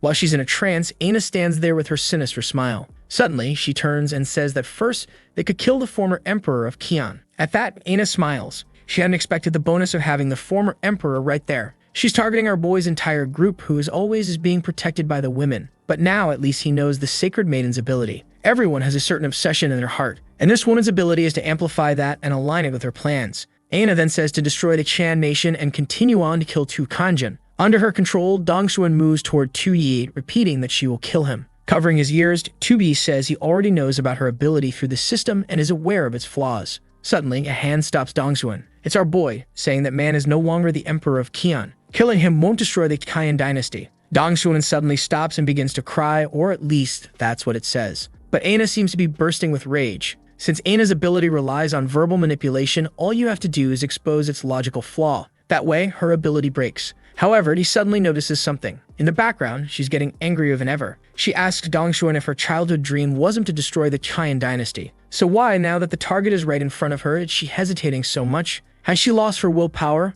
Once again, they try to kill him while Dongxuan holds back. Our guy tries to say something, but there's no time and he nearly gets punched. Falling to the side, he realizes this girl just wants to solve everything with brute force. Unfortunately for her, her ability has another flaw. He then asks Dongxuan if she would be satisfied if Tu Kanjin died. Was her true goal to destroy the Qian nation or to create a peaceful place in the Central Plains? Completely frozen, Dongxuan starts talking about a peaceful land. Then she begins speaking about death, holding her head in confusion. Meanwhile, Ana asks what she's doing. Tu Kanjin then says that a person's obsession is rarely about just one thing. Dongxuan was a perfect example of that. She had an obsession with destroying the Qian nation, but also with creating a peaceful era. However, Ana's ability couldn't choose which obsession to amplify. At that moment, the desire to create a peaceful world was stronger. Ana is confused, not understanding how this boy already knows so much about her and Dongxuan. Then he throws his arm up and points at Dongxuan. He says that if the world falls under that woman's control, the North would invade the central region. So how would she save the people of this land? Now he's confident he's created a conflict in her mind that can't be fixed. The only option is to cause a system crash. This system crash is a bit peculiar, but okay. Ana is startled and Dongxuan begins to faint until someone catches her. Our boy comes in with his burning keyboard, saying that when it comes to debates, he's the master who ruled all forums in the world. Ana laughs, pointing at him, saying it's funny that he thinks he can win against her in this case. Everyone there falls silent for a moment. The monster starts getting up as Ana says the former emperor will be spared today. It would be great to have him as a pawn, but Tu-Yi wouldn't leave there alive. Now she's confident. Even though she lost control of Dongxuan, Dongxuan fainted, so he has no defense. What she didn't expect was that 2 other women would protect our boy. However, Ana doesn't seem to care and says killing them would be as easy as putting her hand in her pocket. I've never heard that saying before. The monster charges forward, heading straight for the 2. Manon's hand is already reaching for our boy, and no one has done anything yet. At the last second, Xiao manages to stab its forearm. Then Asha slaps 3 talismans on the monster's face and activates the triple humiliation destruction. What? The move even has humiliation in the name. Her creature gets thrown far away, crashing into tents, and Ana is left confused, not understanding what just happened. Who were these 2 women beside him? Asha says their chance has come, but Xiao warns her not to lower her guard. Looking at the destroyed wood, she's sure this isn't over. Suddenly, a system window says the seal has been released. Obesification is starting and tons of stats are increasing. The system seems to ask Ana if she wants to suppress it. As Ovi arises with a green aura, of course, she says no. The monster then begins transforming into what looks like a werewolf. It lets out a roar beside her, saying now things would get fun. Asha and Xiao wonder if the woman turned into a dog. The group is terrified, and Dongxuan seems to be out cold. Wake up, girl. The 2 stand frozen when suddenly the creature lunges and lands a knee right on Asha's face. Whoa, man, don't hit the girl like that. Xiao looks to the side and almost gets hit too. But the wolf keeps advancing, delivering a barrage of attacks. Aina explains that this creature was raised by wild wolves as a child. It had an insatiable bloodlust, and she was the only one who could control its madness. However, by attacking now, they broke the seal and would pay the price. Poor Xiao is getting beaten and slashed from all sides. She can't find a chance to dodge any of it. The monster opens its jaws and bites down on her shoulder. Suddenly, Asha rises behind them. The monster holding Xiao by the shoulder slams her onto Asha. Both realize the creature is on a completely different level now. They crash into a wall and Chuyi approaches, asking if they're okay. Xiao tells him not to come any closer. The boy freezes as she stands up, realizing the monster is much stronger and faster than she is. At this point, she can only rely on the talismans Asha used before. The problem is, Asha seems to have already passed out. Poor Xiao says that yesterday she got struck by lightning from Dongxuan, and now she's going to die from a dog bite. She feels something approaching and tells Prince Tusu, and maybe she really will die here. But suddenly, the wolf pauses for a moment. The rebels group steps in front of it. Shulin asks since when the army allows dogs to walk in the courtyard. The mustache man says if this continues, the 5 of them will lose respect. The other 2 say it's time to end this. A guy in a bandana says it would be perfect to use this monster's skin to make a coat. Immediately, the other rebels start cheering them on, telling them to go ahead and kill the beast.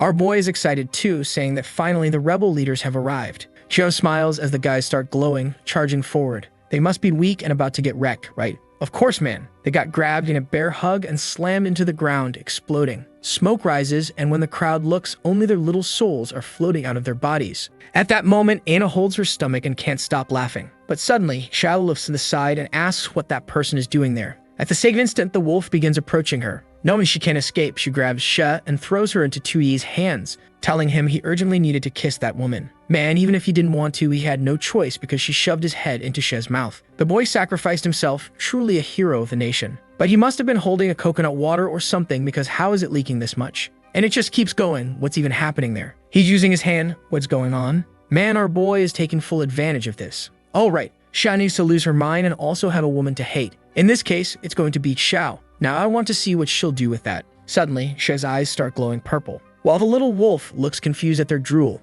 energy begins to surge from her body, electricity rising from the girl. She asks Gears to steal her man. Xiao celebrates that it worked and immediately runs off, but she already spits out a purple energy ball. Xiao glances back and dodges, letting the blast hit the wolf. Apparently, it can't react in time, and half the field explodes. Aina screams for Black Fang, but a second later, Xiao is already behind her. As Aina turns around, She is already at her back, asking how she dares to touch her man. She fires an explosion at her, but Black Fang jumps in, shouting he will protect his master. Aina seems surprisingly calm for everything that's happening, and the explosion covers everything in smoke. When the smoke clears, the poor creature is lying on the ground. Aina looks down, but Xiao has already placed a knife to her neck, warning her to stay quiet. If she says anything, she'll lose her tongue. Meanwhile, our boy looks around and realizes the rebel camp he so desperately needed has been completely destroyed. He turns angrily toward Aina, who is now getting scared. He's sure she won't help him destroy the Chan nation because she has no system window or status. Sensing his hatred, she activates her power and pleads for him not to kill her,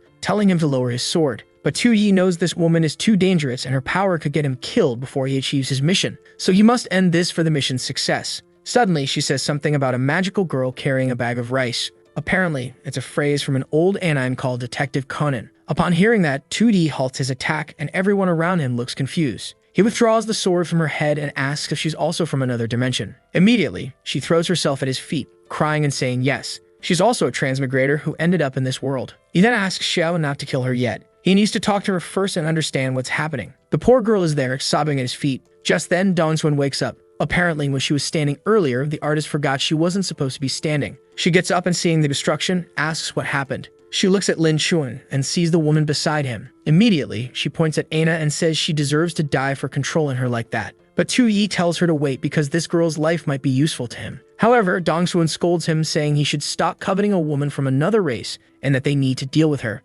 Aina pleads for just a moment, wearing an angry face. Then she says it's fine. Since he saved her once, she'll allow him to do this. Our boy then requests a soundproof room because he's going to have a serious talk. I thought Dongxuan might get suspicious, but she just leaves, saying she'll prepare it. Tu Yi wonders if this wasn't jealousy. The scene shifts to the back of a cave, a table covered in blood, clearly not a welcoming place. Seeing all that, Aina trembles with fear about entering the room. Tu Yi thinks Dongxuan misunderstood his intentions for this conversation, but to ensure safety, he really needed to confirm her identity first. He says something like, odd numbers change, even numbers don't. And she finishes the sentence saying, check the symbols quadrant. Apparently, they're going to throw anim quotes, stories, and references at each other to confirm they're both transmigrators. After about 300 references, he wipes his forehead and says it seems they're from the same world. Then he asks how she ended up here. She makes a weird face and says it's a strange story that happened a while ago. She asked in a forum which dynasty people would most like to transmigrate to. A user named Night Emperor started insulting her, saying only an idiot would want to go to the past. She got mad and started a keyboard war. But she accidentally knocked over a drink onto her keyboard, and the power went out.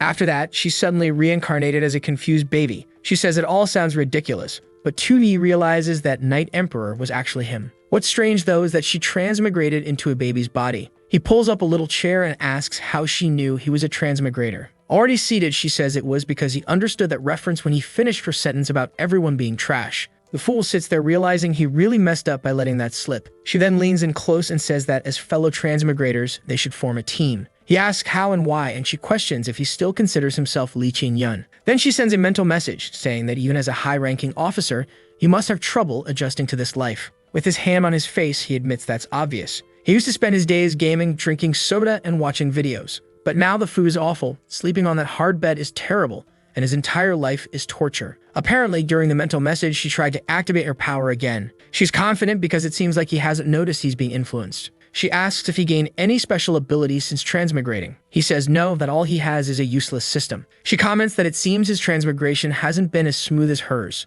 Then she asks if he wants Big Sis to help him out. Suddenly, she feels confused. Just a moment ago, she was begging for mercy, so why is she acting like she's in charge now?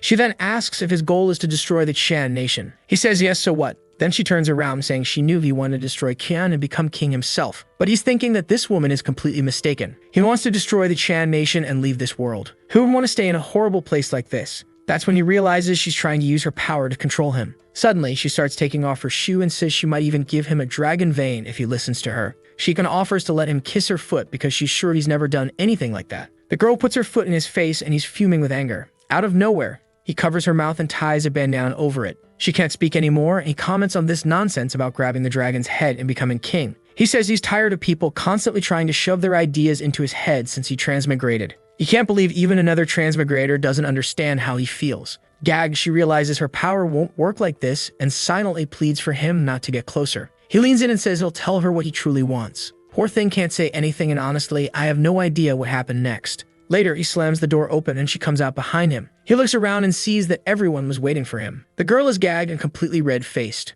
The three of them instantly assume he's a shameless pervert. However, Tianyuan seems moved, saying of course, this boy would be an emperor. Only someone using the attraction of his own body could defeat Dongxuan and even the plane's demoness. Seeing everyone's reactions, Tui tells them not to misunderstand. He only gagged her to seal her powers. Dongxuan reassures them, saying not to worry because her night with him lasted much longer. Before anyone could react to that strange comment, a man approaches. He informs them that the Rebel Alliance has reorganized and is awaiting orders to search for the Dragon Veen. Dongxuan says to let them go because she would handle it personally. For some reason, Tui seems scared upon hearing this. A scene shifts to the mountains where she leads the troops forward. She appears to be using some power to locate the veins, while our boy realizes the rebels are difficult to deal with. They built their base near the Dragon Veen, so anyone trying to hunt for it will end up being hunted by them. Suddenly, Dongxuan stops, turns, and says they finally arrived. A strange energy moves toward them, revealing a desolate place. Everything is dry, lifeless, with bones scattered on the ground. Tuyi wonders if this godforsaken place is where the Dragon Veen is.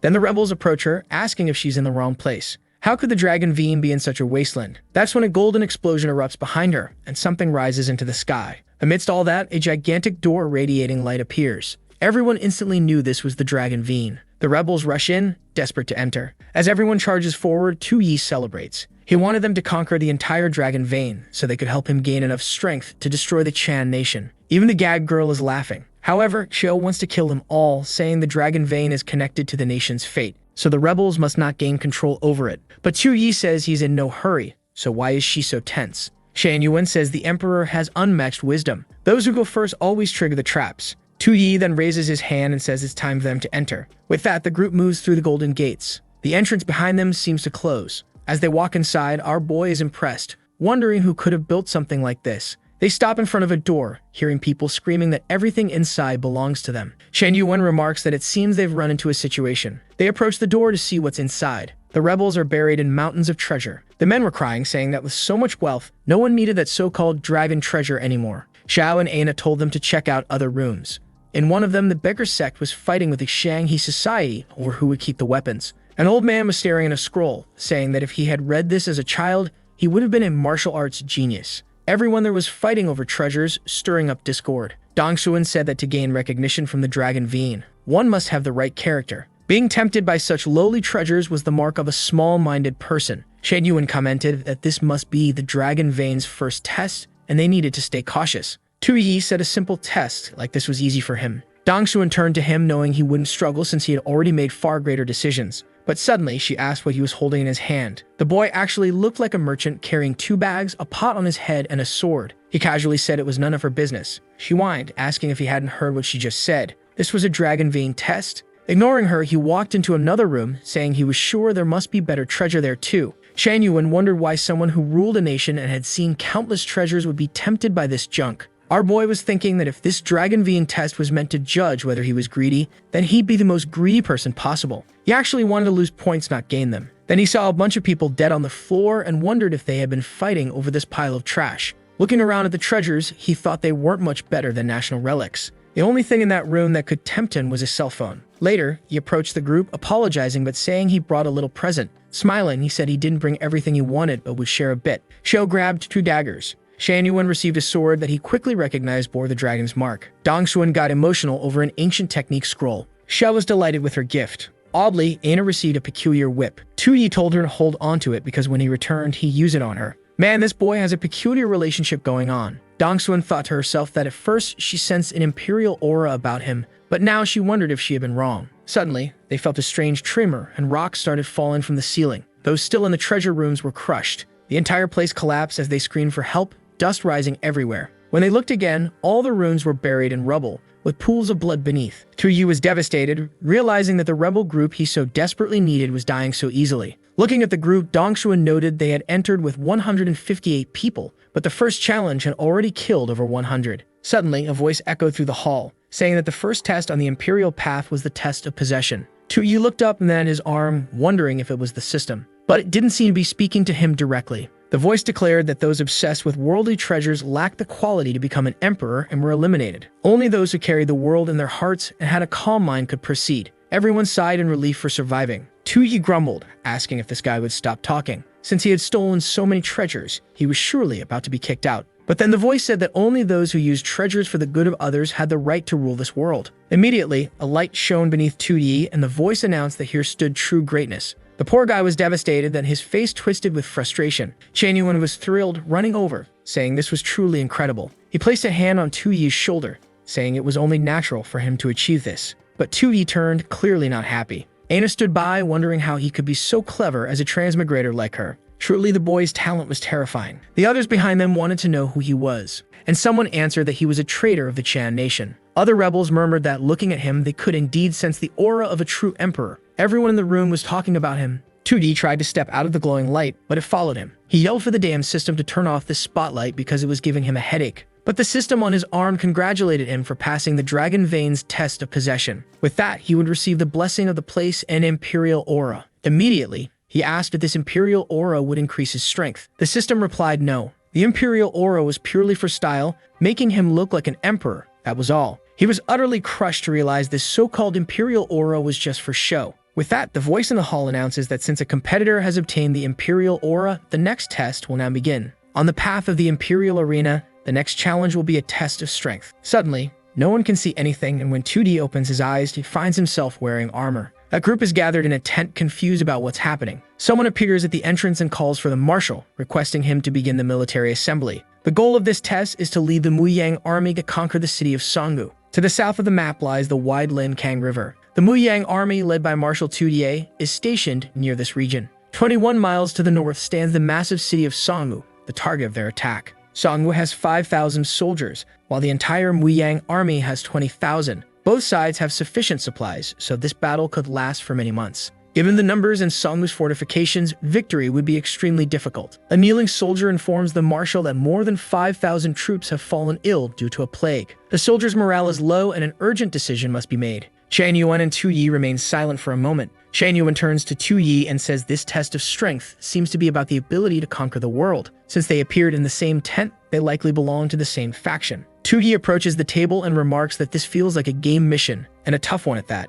Xiao comments that following Prince Tusu, she gains significant knowledge of military strategy. Typically, to conquer a well-defended city, one would need 10 times its population. But not only do they lack the numbers, their army is ravaged by a plague. Tu Yi, however, is thrilled, saying he loves extremely difficult games, especially when defeat is certain. This situation excites him even more, that it dawns on him that this brutal start must be the same for everyone. There's still the risk that if everyone performs poorly, he might end up with the highest score in this test. Shan Yuan suspects that Tu Yi might be considering using the plague to capture Songgu. Unfortunately, it would be an extremely cruel method, which is why Tu Yi seems hesitant. If that's the case, Tian Yuan decides to take on the villainous role and make the decision for him. He calls Tu Yi over and says he has a plan that could easily conquer Songgu. Meanwhile, elsewhere in the test, Dongxuan arrives at a camp, witnessing the spreading plague. She approaches a sick old man and uses her water-healing palm technique. The man begins to rise, saying he feels much better. He looks at her and says she must be an immortal living among humans, certain that the marshal will lead them to victory. Other infected soldiers begin to stand, falling at her feet and pleading for salvation. Dongxuan is unsure what to do.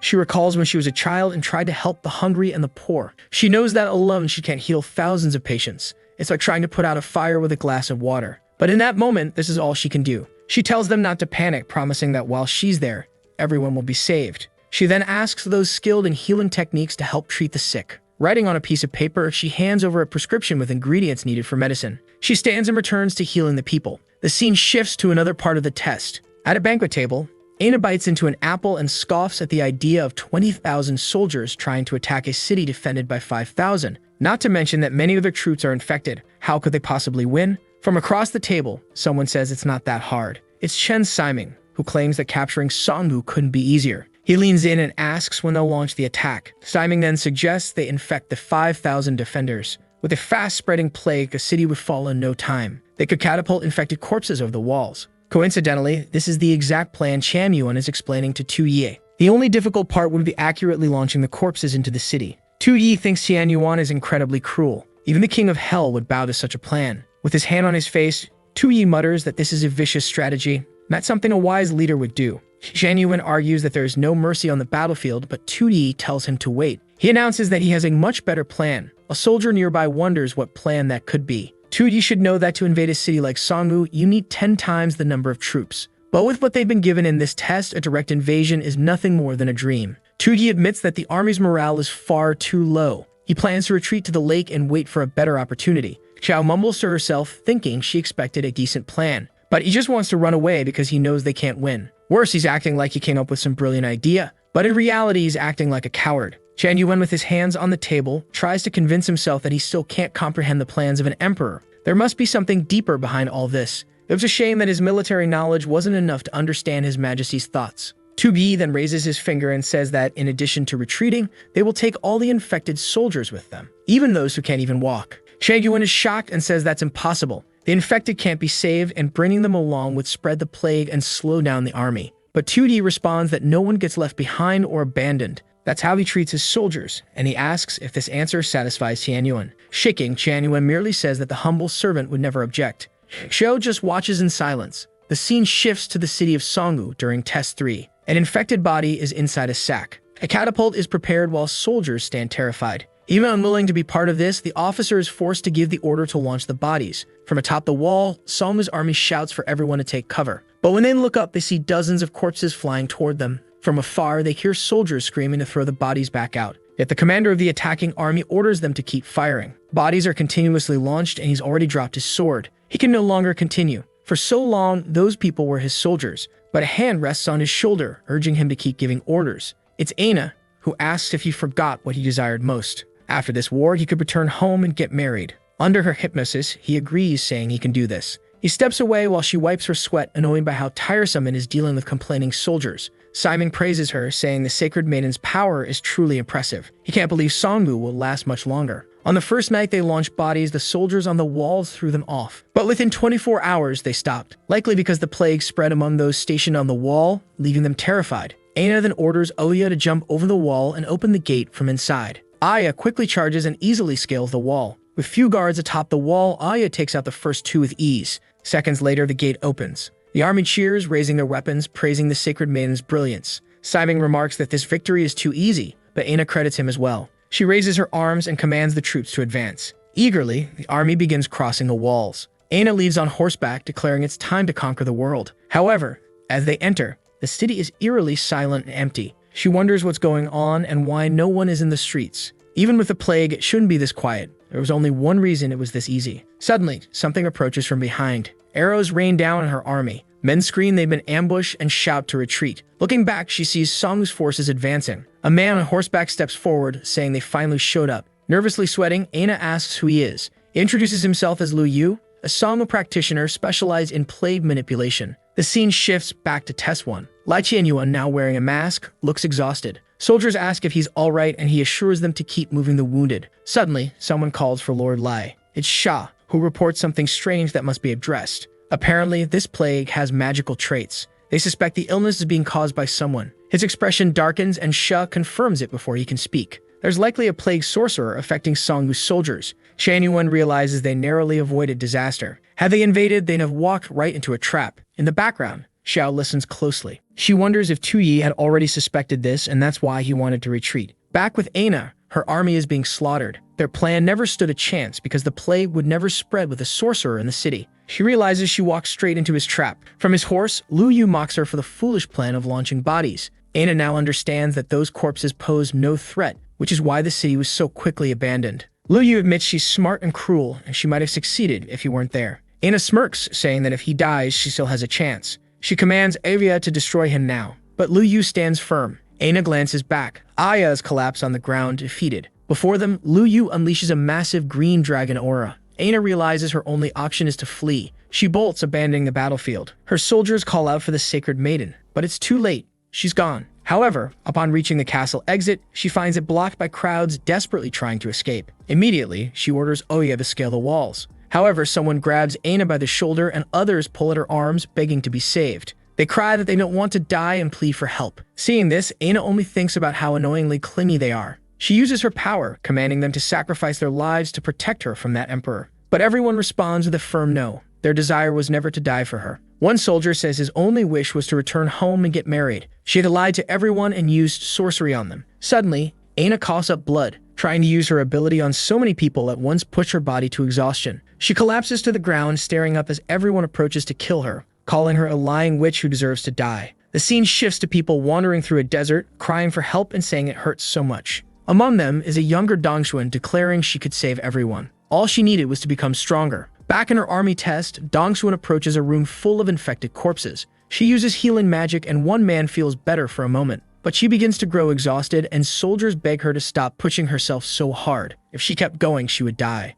But Dongshuan insists she's fine. Then suddenly, she seems to have an idea. She stands up and says they're right. She doesn't need to continue. Soon, this will all end once and for all. The city walls ring the alarm bell, warning of an enemy cavalry attack. The soldiers panic when they see a girl surrounded by lightning approaching. It's Dongshuan, who has decided to end everything herself. Lu Yu approaches and asks if she's the mage who suppressed his plague. She introduces herself, saying her name will be remembered in this world. Lu Yu praises her, saying that using precious magic to save mere ants was impressive, but even she had been infected, making it all pointless. Dongshuan replies that it doesn't matter. In the end, defeating him will be much easier than saving people. A skeleton appears behind Lu Yu, saying she has a heart that follows a true path. At least she's a worthy opponent for him to fight seriously. Dongshuan spreads her arms and unleashes her aura, declaring this is what she came for. An explosion erupts and suddenly she opens her eyes. She says she's about to win, but then wonders what this white aura surrounding her is. Aina, beside her, asks if she finally woke up, remarking that Dongshuan must have been beaten badly to wake up so desperately. Both of them had finished the test. Dongshuan asks if Aina was eliminated that quickly. They start bumping heads, with Aina teasing that she must have been defeated by Lu Yu too. Dongshuan responds that if she hadn't been weakened by the plague, she would have won. But then she realizes that even if she had saved her strength, she wouldn't have faced Lu Yu, so there was no solution. No matter what path she chose, victory was impossible. Looking back, Dongshuan sees Tu Yi still lying down. She knows his strength isn't much greater than hers, so how is he lasting so long? Worse, he's wearing a dumb smile while sleeping. For her, this test seemed impossible, but now she's curious about what he's capable of. Meanwhile, across a vast river, Tu Yi's army approaches. Standing before the destruction, he wonders if Song's forces could be any more useless. He's deliberately dragging his infected army and the wounded, making sure the enemy sees their weakness and tries to exploit it. Once they cross the river, it will be impossible to defeat them. Looking at the mountain, he mutters that he gave them a chance to win, but they completely failed. Chan Yuan starts to realize 2D is waiting for the enemy to cross the river, so he can strike them mid-crossing and win. Maybe bringing the wounded and the plague was all part of the plan to bait the enemy. But even an emperor can't foresee everything. Although the map showed a bridge, it didn't reveal how fragile it was. Chan Yuan tells Tu Ye there's no time to waste, they must cross and prepare. But Tu Yi thinks there's plenty of time to waste since the enemy isn't attacking. He remembers telling the army they would cross the river, but standing around doing nothing isn't helpful. He needs something to buy more time. He glances at the soldiers near the bell and Chan Yuan, while Tian Yuan insists they're running out of time. Tu Yi approaches his soldiers, telling them that their injured brothers are still in danger, so he could never cross first. Chan Yuan wonders if bringing the wounded was a trap or if he's misunderstanding something. Tu Yi raises his hand and declares that among their ranks are brothers who are still hurt. The sick and the medics will cross first, while the generals will guard the bridge. Immediately, one soldier sheds a tear. They approach Tu Yi, calling him the reincarnation of Buddha. Everyone weeps, saying they are forever grateful, and that from now on, he owns each of their lives. The rest of the healthy army says they feel safe following this plan because they know that if they ever fall ill, they won't be abandoned either. Meanwhile, others cry, declaring that this is what true martial looks like. Tu Yi starts wondering why even these NPCs in this strange story are imagining things now. But with everyone crying in front of him, he has no choice but to let them think whatever they want. The soldiers begin crossing the bridge while Tu Yi watches. Then he hears footsteps behind him and turning around, sees an army approaching from the mountain. Chan Yuan trembles, saying they're out of time. He turns to Tu Yi and tells the marshal to cross the river first. But Tu Yi stands firm and says the wounded will cross before him. Chan Yuan pauses for a moment and says it's time to prove loyalty. Some men from his group approach and apologize. In that instant, Chan Yuan already knows what's coming. The soldiers grab him and shout to protect the marshal at all costs. Meanwhile, elsewhere, she asks where they are. Together with Xiao in a forest, she wonders if this ambush plan will really work. Xiao turns and says she's starting to understand Tu Ye. He's a professional when it comes to using trap techniques. This time wouldn't be any different. Xiao remarks that Xiao once fell for a plan just like this. Embarrassed, Xiao admits it's something similar. This time, Tu Yi is using the infected soldiers to lure the enemy army out of the walls. Xiao asks why they're just waiting there. Xiao explains that Tu Yi will likely choose to spring the ambush later. Their job is to wait and strike as an extra force from the outside. Once the enemy crosses through the narrow mountain pass, they will attack from behind. If the enemy rushes forward, they'll fall right into Tu Yi's ambush. In the end, the enemy will be surrounded from both sides. Xiao smiles, saying that's how they'll achieve a great victory. But suddenly, an origami bird approaches Xia. Xiao asks what's wrong. Xia reports that a cavalry unit advanced down another road a mile away, which means they set up their ambush in the wrong place. At that moment, the cavalry is already advancing. Chan Yuan realizes they're doomed, with no time left to cross the river. The soldiers form a wall in front of Tu Yi, saying they must secure the marshal's escape first. Tu Yi internally curses these NPCs, thinking they should just die already. He asks if they're ignoring his orders. He commands everyone to cross the river with him, but they remain in place. He questions if they're going to disobey a direct military command. Still, they insist, urging the marshal to go first. Tu Yi realizes there's no way out of this. He slaps a soldier's hand and says fine. Chan Yuan watches and thinks now the emperor can retreat peacefully while they hold the enemies back. But then he's shocked to see Tu Yi drawing his sword and slashing the bridge. The soldiers turn confused. Tu Yi says that at first he was making decisions to completely fail this mission. But little by little, things were changing. He knew that this army was made up of NPCs, and when he returned to reality, none of this would matter. But he was tired of using others' lives as a tool to complete a mission. Chan Yuan is stunned. Tu Yi declares that he knows these soldiers don't want to die in shame, so who among them will follow him into battle and face death with honor. The Songwu army continues advancing. Their orders were simple: exploit the enemy's retreat and crush them while their morale is low. But what they found was completely different. A spear formation full of resolve, led by Tu Yi himself. The armies clash and horses' bodies are flung through the air. The enemy charges into the spear formation and gets torn apart. Tu Yi stands still, watching the war unfold. Enemies keep falling before them. Chan Yuan realizes he had been thinking too narrowly. Tu Yi's attempt to cross the river was just a decoy to bait the enemy into a desperate attack, allowing him to control the battlefield. One of the enemies halts, confused. A golden light radiates, Tu Yi's face glowing, raising his soldiers' morale. The Songwu army thought they were facing troops destined to lose. But now with their backs to the river, Tu Yi's army is fully motivated. It's all or nothing. He managed to transform the spirit of people plagued by disease and facing death. Tu Yi raises his sword. Even he wonders what he's doing. From the start, he didn't want to win this. But now somehow he feels an odd sense of hope. Someone approaches, It's Xiao and Sha. Xiao looks down the mountain and sees the enemy army below. She says this is the perfect chance, but she urges her to wait. Xiao insists, saying Tuyi's ambush failed, and they need to act now before the entire army is annihilated. However, Xiao warns that the enemy has a powerful mage and far more troops, so if they attack now, it would be suicide. Sha questions if Xiao is scared, but Xiao firmly says she's not. All Xiao needs to do is look at the battlefield. The Emperor's troops weren't losing, and she believed in him. Xiao hadn't expected Tuyi to actually hold out this long, so she decides to cooperate for now. She agrees with Sha, saying they will wait. The moment the mage sends his remaining troops into battle, their chance will come. The Songwu army continues to march forward, calling Tuyi's soldiers diseased ghosts and shouting for them to die. The battlefield had become a pool of blood with someone dying every second. One soldier from Songwu orders a retreat to make space for the second wave, but when they try to pull back, they run into other troops. Instead, they realize they'd already been flanked. Tuyi's cavalry shouts that even sick, they will fight to the death. They charge at the Songwu forces, promising that no one will leave alive. A Songwu officer, shocked, can't understand how these dying soldiers are so resilient. He wonders where their leader is, accusing him of hiding and using his men as cannon fodder.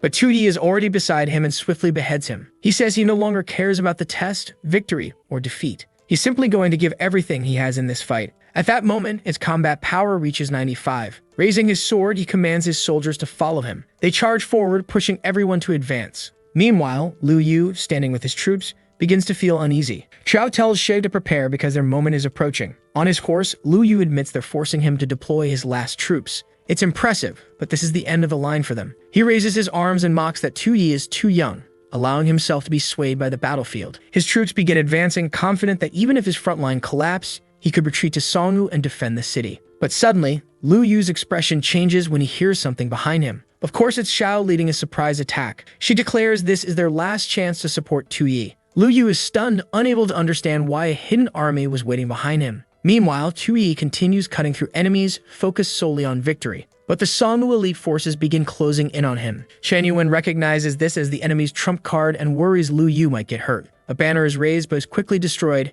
It's Sha launching fireballs into the battlefield. Shan Yuan watches in confusion as a warrior runs through the chaos. He hears someone shouting that the general of Songwu has been killed, and that surrender will spare their lives. A soldier pauses, wondering when the commander's banner fell. Then a horse tramples him, and soldiers are pierced one after another. At that moment, the Songwu army loses its will to fight and their morale crumbles. With ease, Tuyi's forces claim a triumphant victory. Amidst the bloodshed, Lu Yu insists he's not dead yet. Standing atop a mound of bodies, he declares he's still alive. But someone nearby says it doesn't matter.